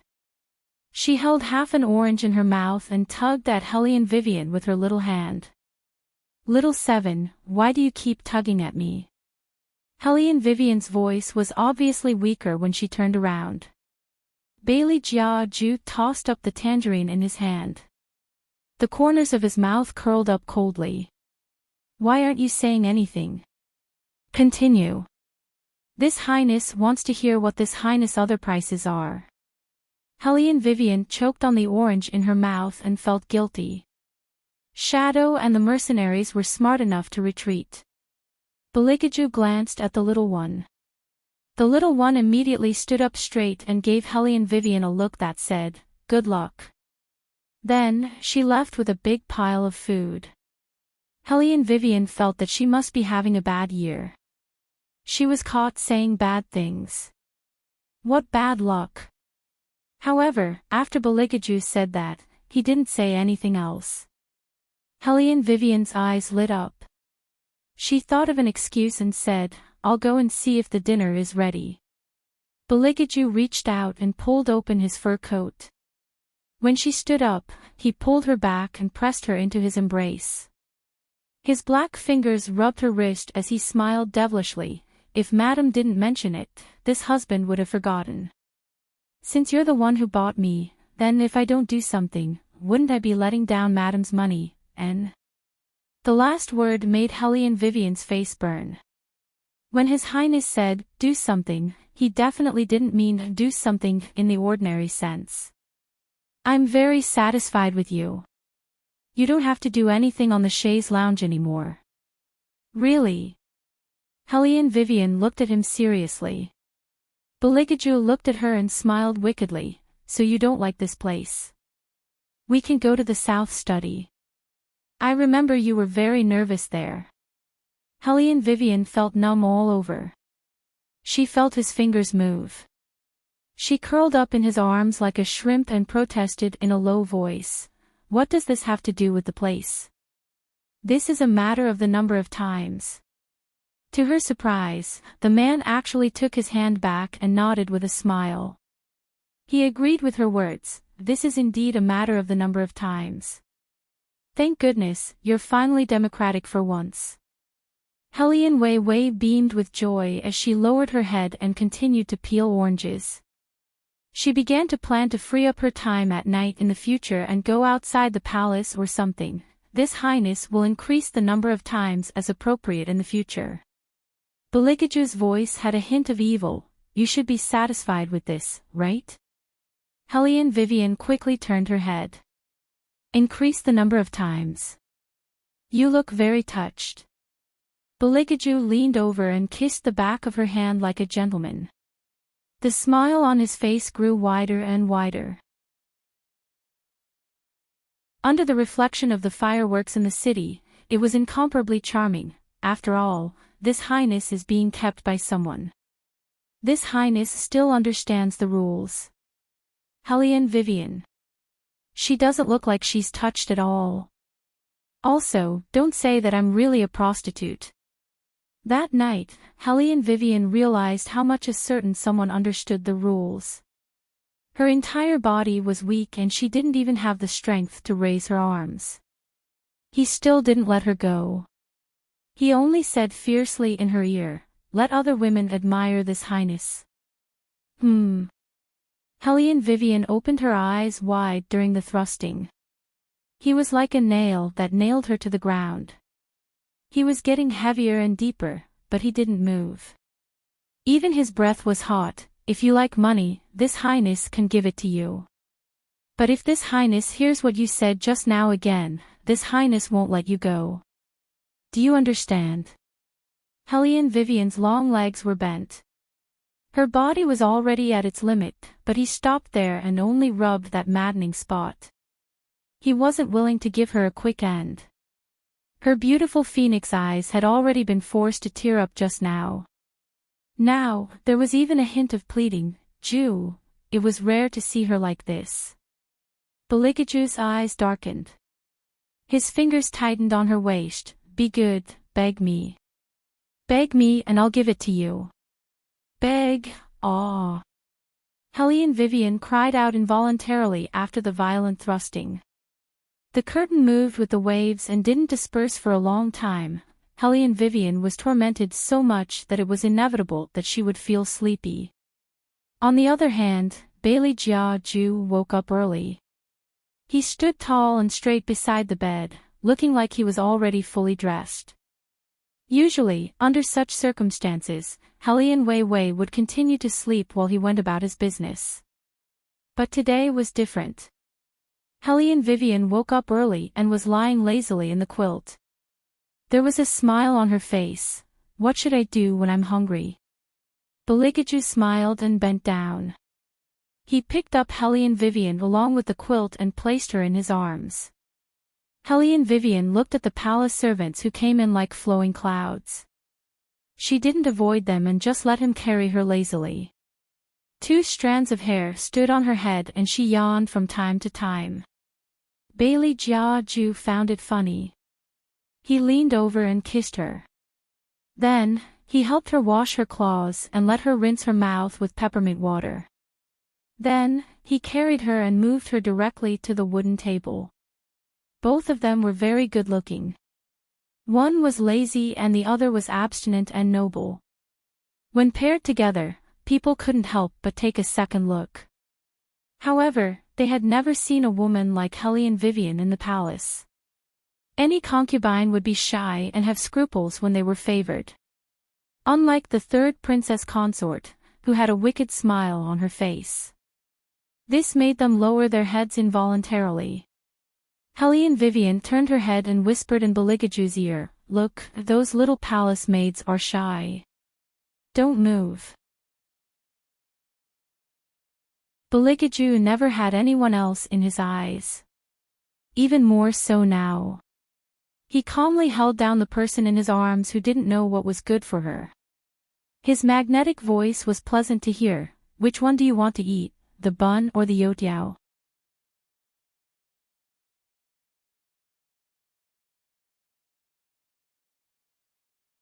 Chapter 640. Helene Vivian felt that His Highness was disrespecting her more and more. He was lecturing her in front of the palace maids and didn't give her any face at all. No, she had to resist today. What are you doing? Can you not interrupt me at such a crucial time?" Helene Vivian was complaining in her heart when Beligaju put the bun into her mouth. She originally wanted to refuse in an imposing manner, but the aroma of the noodles quickly rushed to her nose. Helene Wei couldn't help but take a bite. The noodles were made with mushrooms and meat, and there were even shrimps inside. The noodles of the steamed bun were very authentic, and when it entered her mouth, it was very chewy. Helene Wei's eyes couldn't help but light up, and immediately ate obediently. Forget it, sooner or later, he would like her to the point that he couldn't help himself. At that time, she would order him around. This meat bun was really good. Helene Vivian accepted the man's feeding naturally and her eyes narrowed happily. As she ate, she imagined what His Highness would look like when His Highness didn't dare to resist no matter what she wanted him to do. Her heart was extremely happy and she couldn't help but clench her little fists. This was her life goal from now on. After Bailey Jiaju saw her actions, his eyes flashed with a trace of a smile. His hand also followed and reached over, getting a little closer. The person in front of him ate like a well-behaved little fox. After retracting her claws, she was very obedient. That pair of eyes were sparkling. So much so that she did not even care that the meat bun was being held in his hand. This kind of posture was so intimate. When she opened her mouth to bite, the tip of her tongue brushed past the touch of his finger, which made His Certain Highness feel very satisfied. After breakfast, Helene Wei was sleepy. While she was still in his arms, she sat on his lap and yawned. She did not look like a cat, she looked like a dog, or even a husky. Her fluffy ahogue stood up on the top of her head, which was very iconic. Beligaju looked at her appearance and the smile on his face became wider. He kissed the corner of his pet's mouth, then picked her up and put her on the bed. Helene Vivian originally thought that he was going to work after putting her down. Unexpectedly, in the next moment, she was pulled into an embrace filled with a pleasant smell. The man patted her back with his fingers and rested his chin on her head, patting her every now and then. Helene Vivian felt comfortable. She reached out and hugged the man's strong waist. She sniffed the unique sandalwood scent and turned her face. "Hurry up and sleep." Beligaju whispered orders into her ear. His voice was as elegant and cold as ever, but his actions were gentle. He gently planted a kiss on her forehead. Helene Vivian's eyes were still closed. Every time she was in his arms again, the feeling was different. The strong and steady heartbeat beside her ear overlapped with hers, making Helene Vivian feel a sense of peace that she had never felt before. While she was half asleep, Hellion Vivian heard someone reporting outside. "Your Highness, the Xianyuan Kingdom's envoy has entered the capital." Shadow was brave enough to say this. No one dared to disturb his master at this time. Eunuch's son was not here, so this life-threatening task was transferred to him. Hellion Vivian asked sleepily, "Is something the matter?" Beligaju patted her back again and coaxed her like he was coaxing a child. "Nothing, sleep for a while more." Hellion Vivian raised the 2 strands of hair on her head. She did not understand and her eyes were very heavy. She turned her face to the side and planned to continue sleeping. Beligaju was not satisfied with her escaping from his arms and pulled her back. "Sleep here." Hellion Vivian also liked the 2 of them lying together. It was just that she subconsciously felt that he had something to do, so she turned her face to the side. Now that she was back in the warmest embrace, she closed her eyes and fell asleep. Her breathing was so soft that it was almost like she was blowing bubbles. Shadow could not hear the movements inside and did not dare to continue speaking. He lowered his head and waited outside the room. Bailey Jiaju coaxed her to sleep again before he lifted the curtain embroidered with dragons and phoenixes soaring through the clouds. Draped in a pure black fur cloak, he strolled out and said, "We've entered the capital." Shadow lowered his head. The informants in the capital reported that this time, the Xianyuan Kingdom's crown prince is not the only one accompanying them. It seems like they are planning to do something. This Highness understands. Beligaju's side profile looked indifferent and perfect. "According to the customs of the past, since the envoys have entered the capital, we will first collect the tribute and then discuss the matter." Shadow lowered his eyes and replied, "Yes." When the Xianyuan Kingdom's envoy heard the news from the palace, his face was polite, but he couldn't help but sneer in his heart. This 3rd prince still thinks that the War Dragon Empire is the same as before, daring to mention the tribute. When Elder Su Wu heard this, he stroked his beard. "It seems that we have taken Beligaju, who possesses the world's #1 martial chi, too seriously. He can fight wars, but he doesn't understand the friendly relations between nations at all.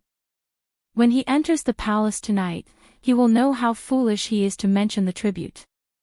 If Little Seven had heard this, she would definitely roll her eyes at Elder Su Wu. Why would Master need to be friendly? There was no such thing as neighboring countries or not, only subordinate countries. If they were disobedient, he would beat them to death.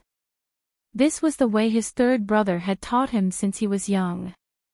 That night, it was snowing heavily in the capital. The branches were covered with beautiful white flowers, and the sky was a vast expanse of white. When some of the more conservative ministers heard that the royal family had mentioned the tribute, they were very nervous, but they didn't dare to ask directly. Not only were they anxious, but when they saw the Xianyuan Kingdom's envoy, they were even more polite. Xiong watched from the side and snorted heavily. If he had to say, His Highness had done this very well. Regardless of the current state of the imperial court, they couldn't allow others to bully them. In the sleeping quarters, the palace servants carried things and walked back and forth in an orderly manner. Although they were busy, there wasn't the slightest bit of chaos. They were all dressed up for Hellion Vivian. The Princess Consort is so beautiful. When the little palace maid said this, she was sincere. Looking at the person in the mirror who could take away one's soul with just a smile, she couldn't help but sigh. Her skin was white and delicate, and even carried a fragrance.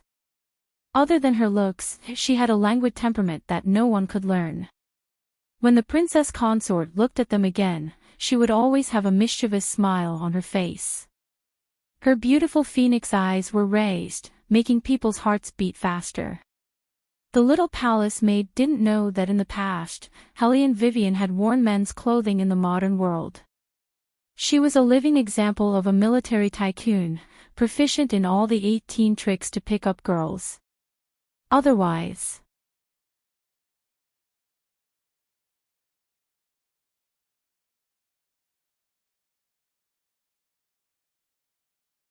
Chapter 641. She would not be able to take down His Highness so quickly.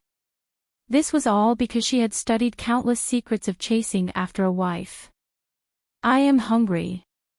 Helene Vivian flirted with the palace maids for a while before she started to act shamelessly again. She put her chin on the dressing table and covered her stomach with one hand. She looked pitiful yet handsome. I want to eat pork trotters, the stewed kind. The palace maid was only one eyebrow away from drawing Helene Vivian's eyebrows. She looked at her princess consort and felt like she was looking at her sister acting coquettishly. She pursed her lips and smiled at Qing Zhan, who was standing beside her. Sister Qing Zhan, look at the princess consort. As soon as she finished her sentence, she felt a cold breeze beside her ear. It was the master. Your Highness. The palace maids knelt in a row in panic. Beligaju did not look at them. Instead, he pinched Helene Vivian's chin as if there was no one around. Are your claws restless again? No. Helene Vivian pushed him away and yawned. She wanted to waste more time. I am hungry. Bailey Jia Ju laughed. He took the fur cloak prepared by the palace maids and wrapped it around her body. Then, he carried her in his arms and said, half an hour ago, you ate a pot of boiled fish by yourself. That was enough food for 3 people. But I am hungry again now, Helene Vivian said seriously. She tried to poke her face out of the fur cloak. Beligaju reached out and pressed her back. Helene Vivian was annoyed. What are you doing? Your face is too ugly. You need to do some work. Beligaju said calmly. He took some black pearls from somewhere and put some powder on her face. Only then did he put her down satisfactorily. Helene Vivian looked at herself in the bronze mirror. Her face was dark. Are you sure there is nothing wrong with your aesthetic standards? The palace maid's efforts of 2 hours were ruined by His Highness. Come here. Beligaju stood behind her and twirled the black jade ring on his finger with a faint smile. Helene Vivian walked over and raised her eyebrows slightly. She seemed to be asking, what else does he want to do? What she didn't expect was that the man actually smiled faintly and lowered his head. His slender fingers helped her roll up her drooping sleeves, revealing a circle of fox fur that was exquisitely made, which made her skin even fairer. The moment Beligaju bent down, the others held their breaths. They had also served many people, including the glamorous concubines and Empress Murong, who held the most power in the harem. However, none of them would be so cherished by their superiors. The third prince had been different from the other princes since he was young. Even if it was the emperor's order, he would make a decision based on his mood. Even the most honorable man in the world was nothing more than this. He was like a cloud in the sky, exuding a noble aura. Even the most beautiful woman would involuntarily submit in front of him. They originally thought that such a person would never know how to lower his head. But now, the palace servants' gazes fell on Beligaju, and there wasn't a single one that wasn't shocked. That kind of highness was too gentle, so gentle that it was almost breathtaking. Helene Vivian was also stunned. She just watched him roll up one sleeve for her, then the second one. From her angle, the curve of the man's mouth was indescribably gentle. His lips were very light, and the sunlight shone in. He was so handsome that it made her heart itch. Helene Vivian didn't even think. She leaned over to steal a kiss, then quickly stood still, as if nothing had happened. She was as shrewd as a little fox. Beligaju raised his head and saw her like this. He bent his slender fingers and tapped her forehead.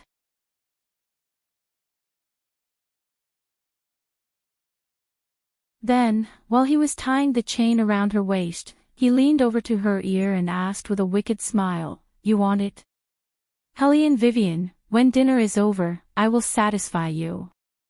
As soon as Bailey Jia Ju finished speaking, he straightened his body and led the people outside the room out. His tall and slender back gave off a strong aura of an emperor. Helene Vivian didn't even have a chance to explain. What did he mean by she wanted it? She just kissed him. Just a kiss, and he thought so much. Beast. But, to be able to sleep with such a handsome man, it was considered a gain. Helene Vivian thought about it and her mood improved again. Her stomach was still hungry, so she reached out and touched it. She walked to the wooden window and put her finger on her lips. With a handsome whistle, the shadowy mercenary kneeled on the ground. Eldest Mississippi, how's the investigation? Helene Vivian curved her thin lips. At this moment, she looked much more dangerous than when she was in front of Beligaju. The mercenary lowered his head and thought that their eldest miss had probably given all her good intentions to the royal family and put all her bad intentions on others. Other than the people from the Xianyuan Kingdom, the people from the Huangzi Kingdom and Yuanzhong Kingdom are also on their way. What are they planning to do? Unite the three kingdoms. Helene Vivian smiled. The mercenary knew that his eldest miss had always been smart. He nodded and said, the Huangzi Kingdom and Yuanzhong Kingdom aren't very strong. This time, they are openly provoking us. It's puzzling. What's there to be puzzled about? It's obvious that the Xianyuan Kingdom gave them benefits. Helene Vivian yawned and the smile on her face turned cold. They won't wake up early if there's no benefit. They thought that the War Dragon Empire would be in a panic after the Emperor died. They want to take advantage of this situation to get a share of the soup. That's why they are coming to the capital together. After hearing this, the mercenary's heart sank. That's bad. This time, they are using the divine exorcism seal in the capital as an excuse. They are saying that there's a loophole in the seal here and that they need to send people to guard the city. Ha, they're dreaming. Helene Vivian laughed coldly. The royal family won't agree. The mercenary grunted in agreement. It's because the royal family won't agree that the people from the Xianyuan Kingdom called the people from the other two kingdoms over. I don't know what they want to do. We'll deal with whatever comes our way. Why should we care about them? Helene Vivian pressed her left hand on her neck and moved it back and forth. There was an indescribable evil in her voice. Since they came to my War Dragon Empire, we have to make them leave something behind before letting them go. Otherwise, I'll lose face as a military tycoon. Mercenary, you can just say that you want to steal money, that's enough. Miss, we really don't lack money. Can you not do this? Oh, right. Cancel that thing I asked you to do last time.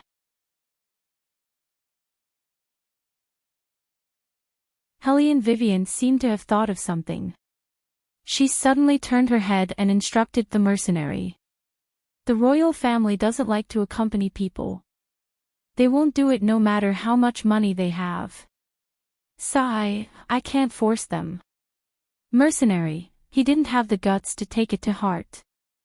Making the royal family accompany people, this is a method that only Miss can think of.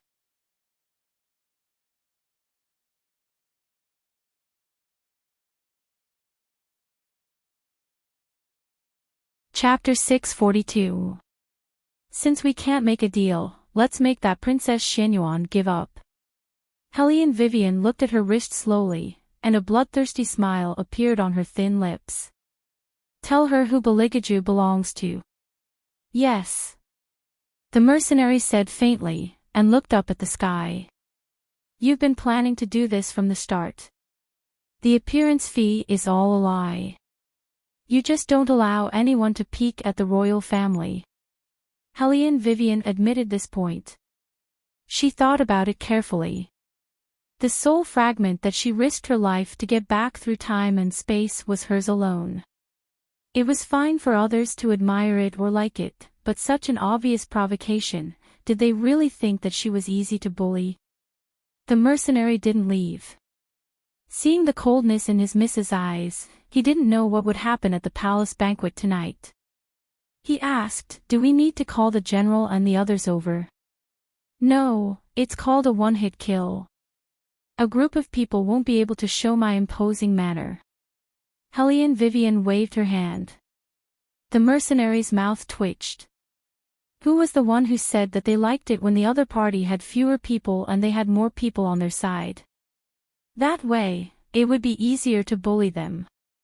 Now, they were showing off their heroism. Little Black, don't say that your boss didn't teach you. Helene Wei smiled at him. When you're chasing someone, nothing else is important, but you have to know how to act cool. You guys are standing there and stealing my limelight. Bailey Jia Ju won't know how handsome I am. The mercenary was speechless. Do you think the royal family is blind? Also, he's not called Little Black. Don't give him random nicknames. If you have the time to teach your subordinates those unreliable methods, why don't you be more obedient at night? The person who was being talked about just walked in from outside. He grabbed Helene Vivian's collar and pulled her far away from the window. His magnetic voice was filled with displeasure. It's snowing outside. Don't you know that it's cold? Helene Vivian touched her face. It's okay, it's not that cold. However, she said, how can you look down on my methods of chasing people? I'm at the level of a god. Do you understand? The man was obviously dismissive of her words. He held her hand and drilled into his inner shirt. Helene Vivian shouted, you're acting like a hooligan in broad daylight. If you keep yelling like a ghost, I'll throw you out. Beligaju's voice was very calm. It was obvious that he wasn't lying. Helene Vivian calmed down under his cold gaze. She did not move and allowed Beligaju to put her hand on his chest. It was so warm. The skin on her palm was very hot. Not only her hand, but even her heart seemed to be warm. The palace servants were still waiting at the side. When they saw this scene, they all lowered their heads. Everyone was moved and envious. Wang Fei was the only one in the world who could make His Highness do this. However, His Highness raised Wang Fei as if she was a child. He was very controlling. No one knew if this was a good thing or a bad thing. At this moment, Beligaju was looking at Helene Vivian lazily. His long eyes were full of warning. If I see you standing at the window without an outer shirt next time, I'll break your pair of claws. I know. I'm just going to discuss something with Xiao He. Helene Vivian defended herself. She was about to retract her hand. Don't let it get cold. Don't you have a hand warmer? Hearing this, Qing Zhan immediately placed the heater beside the two of them. Beligaju did not take it. Instead, he held Helene Vivian's wrist as usual. When her pair of claws were not cold, he took it over and ordered the people waiting outside, go and prepare the banquet. Yes. They replied in unison, and there was an echo in their voices. Pa! The snow on the trees fell and hit the golden roof. The exquisite and expensive decorations in the palace reflected the glossy marble.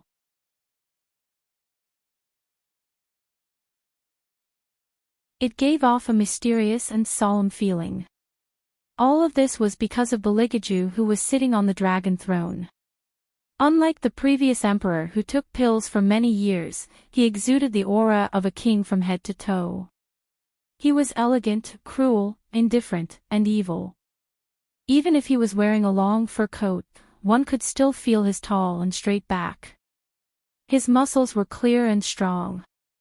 The pure and resolute aura of an ancient aristocrat was expressed on his body. It was the elegance that was accumulated over time. Beligaju looked a little indifferent. However, when the corner of his mouth twitched, the aura that could not be ignored quickly infected his handsome face. It was as if he was born to rule the darkness. He reclined on the dragon throne and swirled the glass in his hand. Under the candlelight, the liquid looked particularly alluring.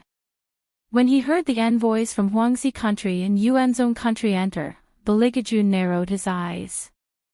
He did not look away from the glass. Instead, he elegantly raised it to his nose and sniffed. The two envoys were followed by their own exorcists. When they saw Beligaju acting like this, they sneered in their hearts. This third prince probably did not know anything. That was why he was so indifferent. In their opinion, the War Dragon Empire could only go down the path of political marriage. Otherwise, no matter how powerful the empire was, if they did not handle this matter well, everything would be in vain. This one represents Huangzi country. This one represents Yuan's own country. Greetings to the royal. The envoys placed their left hand on their right shoulder. They looked very well behaved, but there was an ambiguous meaning behind those rules. In their impression, the War Dragon Empire's fifth prince was the one who truly understood the political situation. If the War Dragon Empire's emperor had not suddenly passed away, the third prince would not have been the one to take charge of this matter. Originally, they were wary of this person's title of number one in the world. Now, it seemed that there was no need to worry at all. Martial qi and exorcism were two different things. It had nothing to do with politics. If the fifth prince was in charge, he would definitely not act like this. He would be courteous and treat them as distinguished guests. The emperor had passed away early, and the evidence in the court was not stable. The biggest taboo was to anger the surrounding countries. Although the current War Dragon Empire looked the same as before on the surface. However, no one would believe that there was not a little bit of trouble in this matter. The thoughts of the officials were a hurdle. The generals who held military power were another hurdle. The third prince probably did not realize it yet. That was why he was showing off like this. When the Xianyuan country's people arrived, the third prince would know that this visit would not be as simple as before. The envoys were led to their seats by the palace servants. The two of them looked at each other and more or less revealed a smile and contempt that only the other could understand. Hellion Vivian, who was sitting in the back seat, saw this scene and slightly raised her eyebrows. Her fingers tapped on the armrest of the chair, and there was a thick playfulness in her lazy appearance.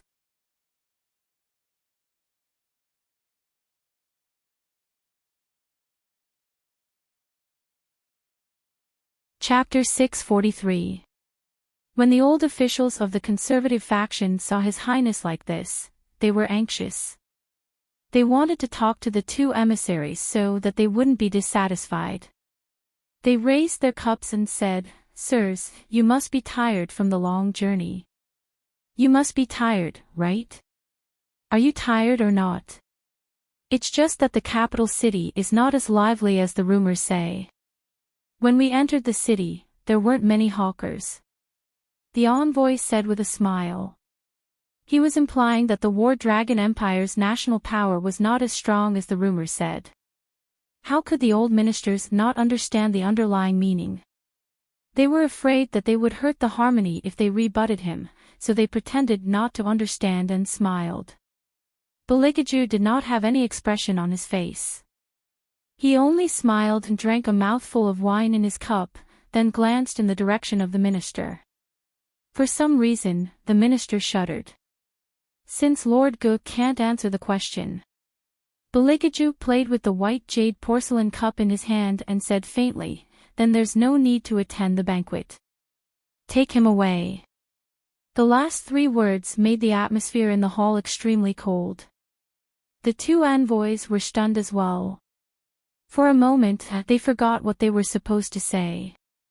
The minister with the surname Gu did not know what he did wrong. The shadow guards rushed up and took off the plume on his head. "Your Highness, Your Highness."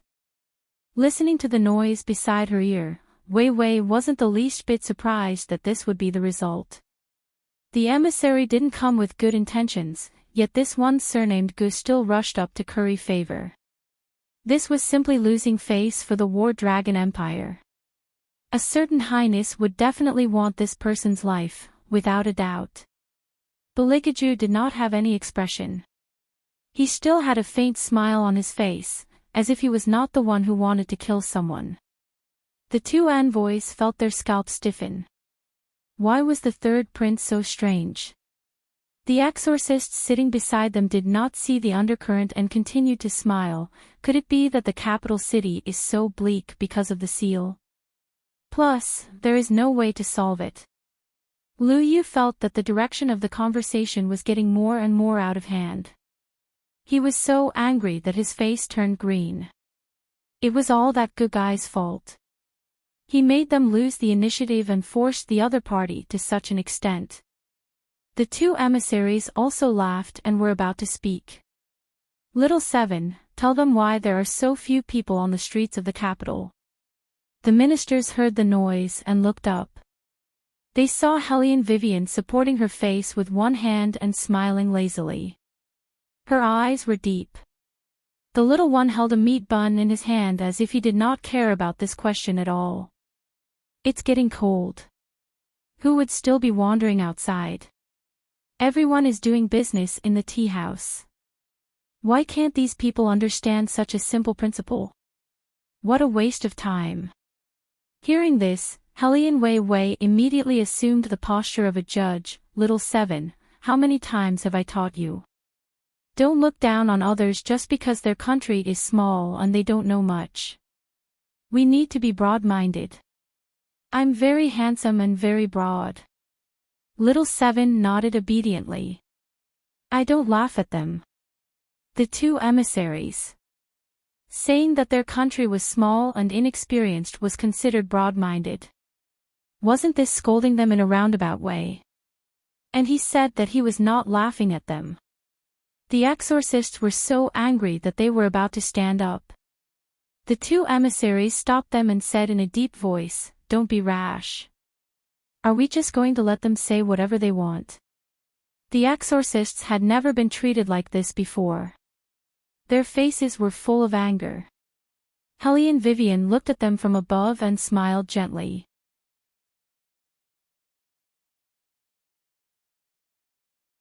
What's wrong with the two emissaries? Why are you standing up? The emissaries gritted their teeth.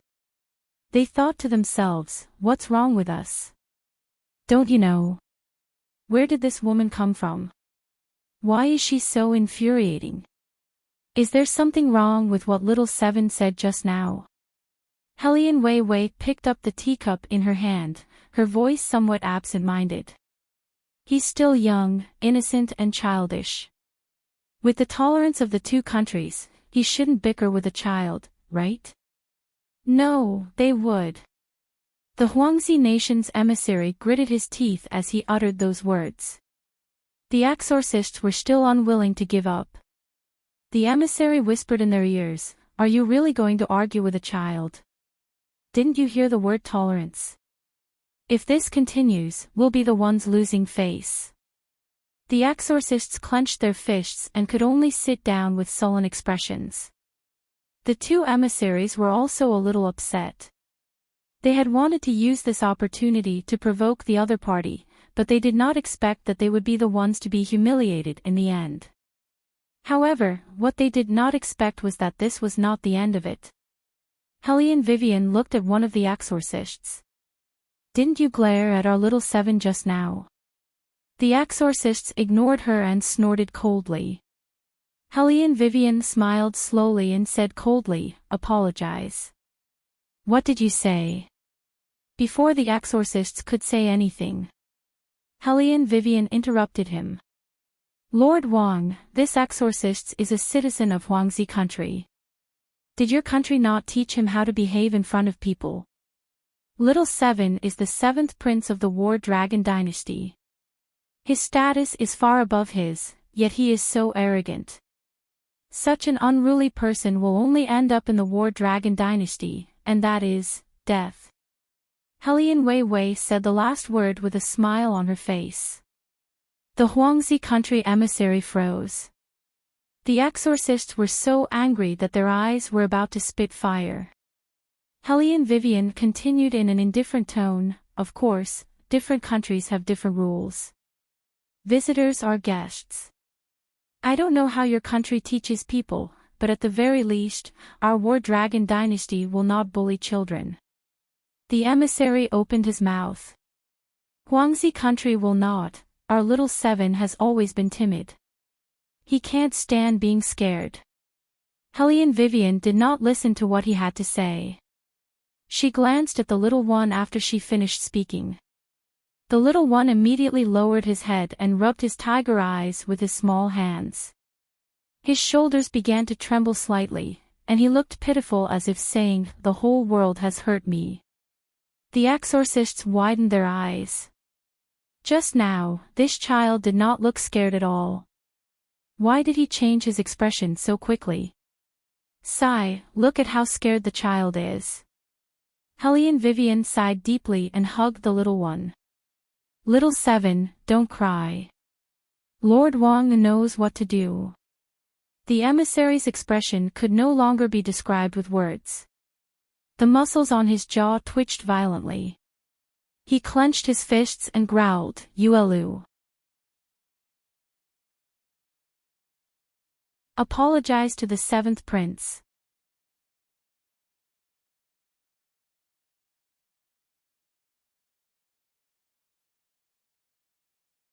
Chapter 644.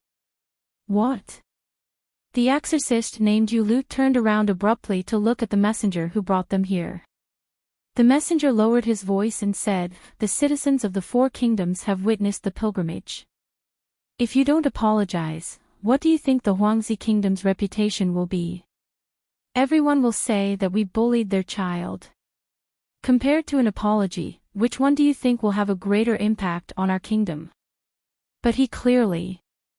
Yu Lu looked at Messenger Wang's expression. No matter how angry he was, he could only hold it in. His face turned red as he said to the little one, "I'm sorry." The three words were so cold that they seemed to have been ground out. It was enough to show his unwillingness. But so what if he was unwilling? He was still humiliated in front of everyone. The expressions of the messengers were no longer as relaxed as when they first arrived. Even the smiles on their faces were a little stiff. Lu Yu glanced at the seat of honor. Her eyes were shining. The third princess consort's trick was brilliant.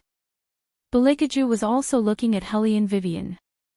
However, there was a hint of mockery at the corner of his mouth, as if he was saying, "Aren't you shameless?" Hellion Vivian understood and replied softly, "I learned this from you. Besides, they were the ones who were shameless and bullied our little seventh prince first." "Yes, they bullied me." The little one nodded happily. Shadow was very conflicted as he watched from the side. He had been in the palace for so many years, but he had never seen anyone really bully the seventh prince. It was already good enough that he didn't go and beat up others. Also, what cowardice! Was that really the seventh prince who would cause trouble wherever he went? He needed to digest the news that he had just heard. Of course, the messengers would not give up just like that. Since they had suffered a verbal setback, they would definitely seek revenge elsewhere. Let them be smug for a while. Once the people from the Xianyuan kingdom arrive, they will not be able to laugh anymore. By then, we will have the final say. While holding a cup, Lord Wang whispered into the angry Yu Lu's ear, "There are not many people in the War Dragon Empire who know the art of yin and yang. Teaching them a lesson is like playing a game." Yu Lu gulped down a mouthful of wine and put down the cup. A sinister look flashed across his eyes. After persuading him, the emissary stood up and said politely, "Royal family, Huangzi country has always stood aloof from worldly affairs and has always served the people wholeheartedly. Now that we have heard that the seal in the capital is in danger, we have rushed here overnight, hoping to save the people from this calamity. I wonder if the royal family will give us this opportunity."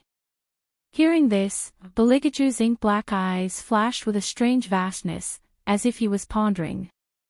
Then, he crossed his arms and supported his chin. The corners of his mouth slowly curled into an ice-cold smile. "Lord Wang, how do you want me to give you this opportunity?" Of course, our country will contribute. We will send the most elite exorcists and escort cavalry to be stationed near the capital. Seeing that he had taken the bait, the emissary said passionately, "Royal family, there is no need to be so courteous. This is a special situation, and the four countries should join forces to deal with it." Beligaju listened to the emissary's words and twirled the ring on his finger. He smiled evilly. "Lord Wang, if something happens to Huangzi country, I can lead the troops directly to attack. After all, it is just to help. I heard that the fourth prince of Huangzi country has recently taken a liking to kidnapping women. Aning, go to the military field and gather the troops. We will set off tomorrow to help the emperor discipline his son. What do you think of this idea?" The emissary's face changed color back and forth.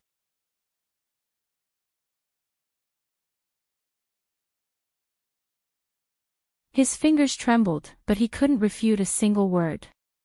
Other than the other party's eloquence, the other party's eyes were too cold. Looking at the man like that, the emissary felt as if he had fallen into hell. Everywhere was cold. At this moment, a clear and magnetic voice suddenly came from outside the hall.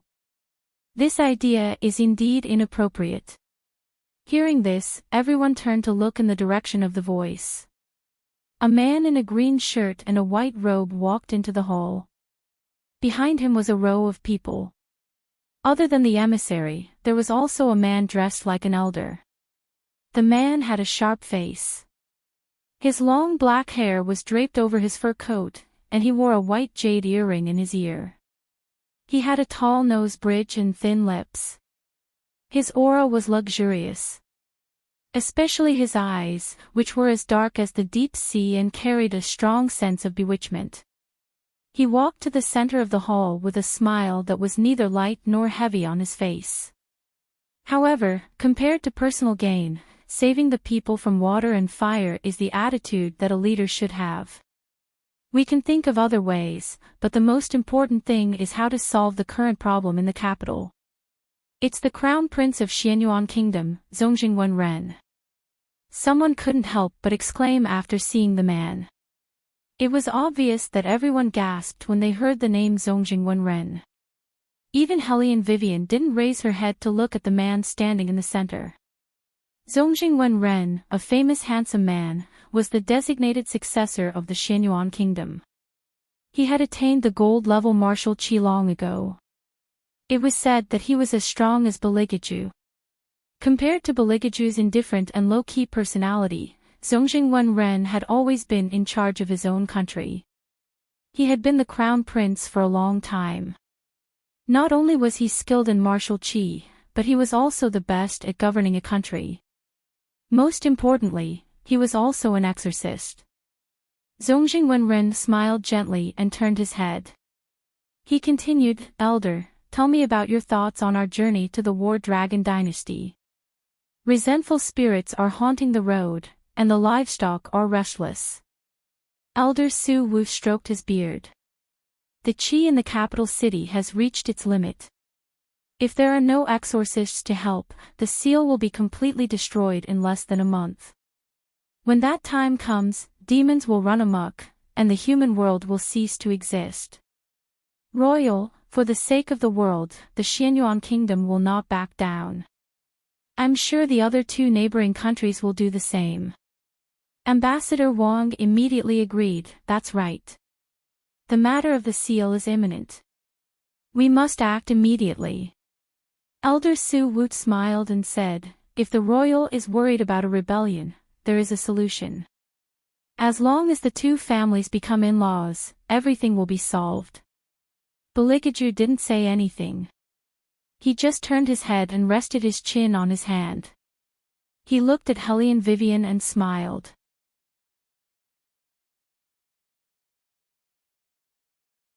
Her beautiful face was a little seductive. He mainly wanted to see the expression on his pet's face. To his disappointment, the little fox was very calm. Hellion Vivian's face was expressionless, but her eyes were cold. The little seventh prince sensed the atmosphere around him. He took a valiant step forward and began to rub his fists. He thought to himself, if third sister-in-law can't hold it in and beats him up, he would rush over and secretly give him a kick. You're tuning in to the Dreamy Chapters YouTube channel. We're so grateful for your support, and don't forget to subscribe to join us on this incredible journey through captivating stories. Your generosity through donations truly makes a world of difference, as it's the primary source of revenue that allows me to expand and enhance this channel for you. Thank you from the bottom of my heart for being a part of this adventure.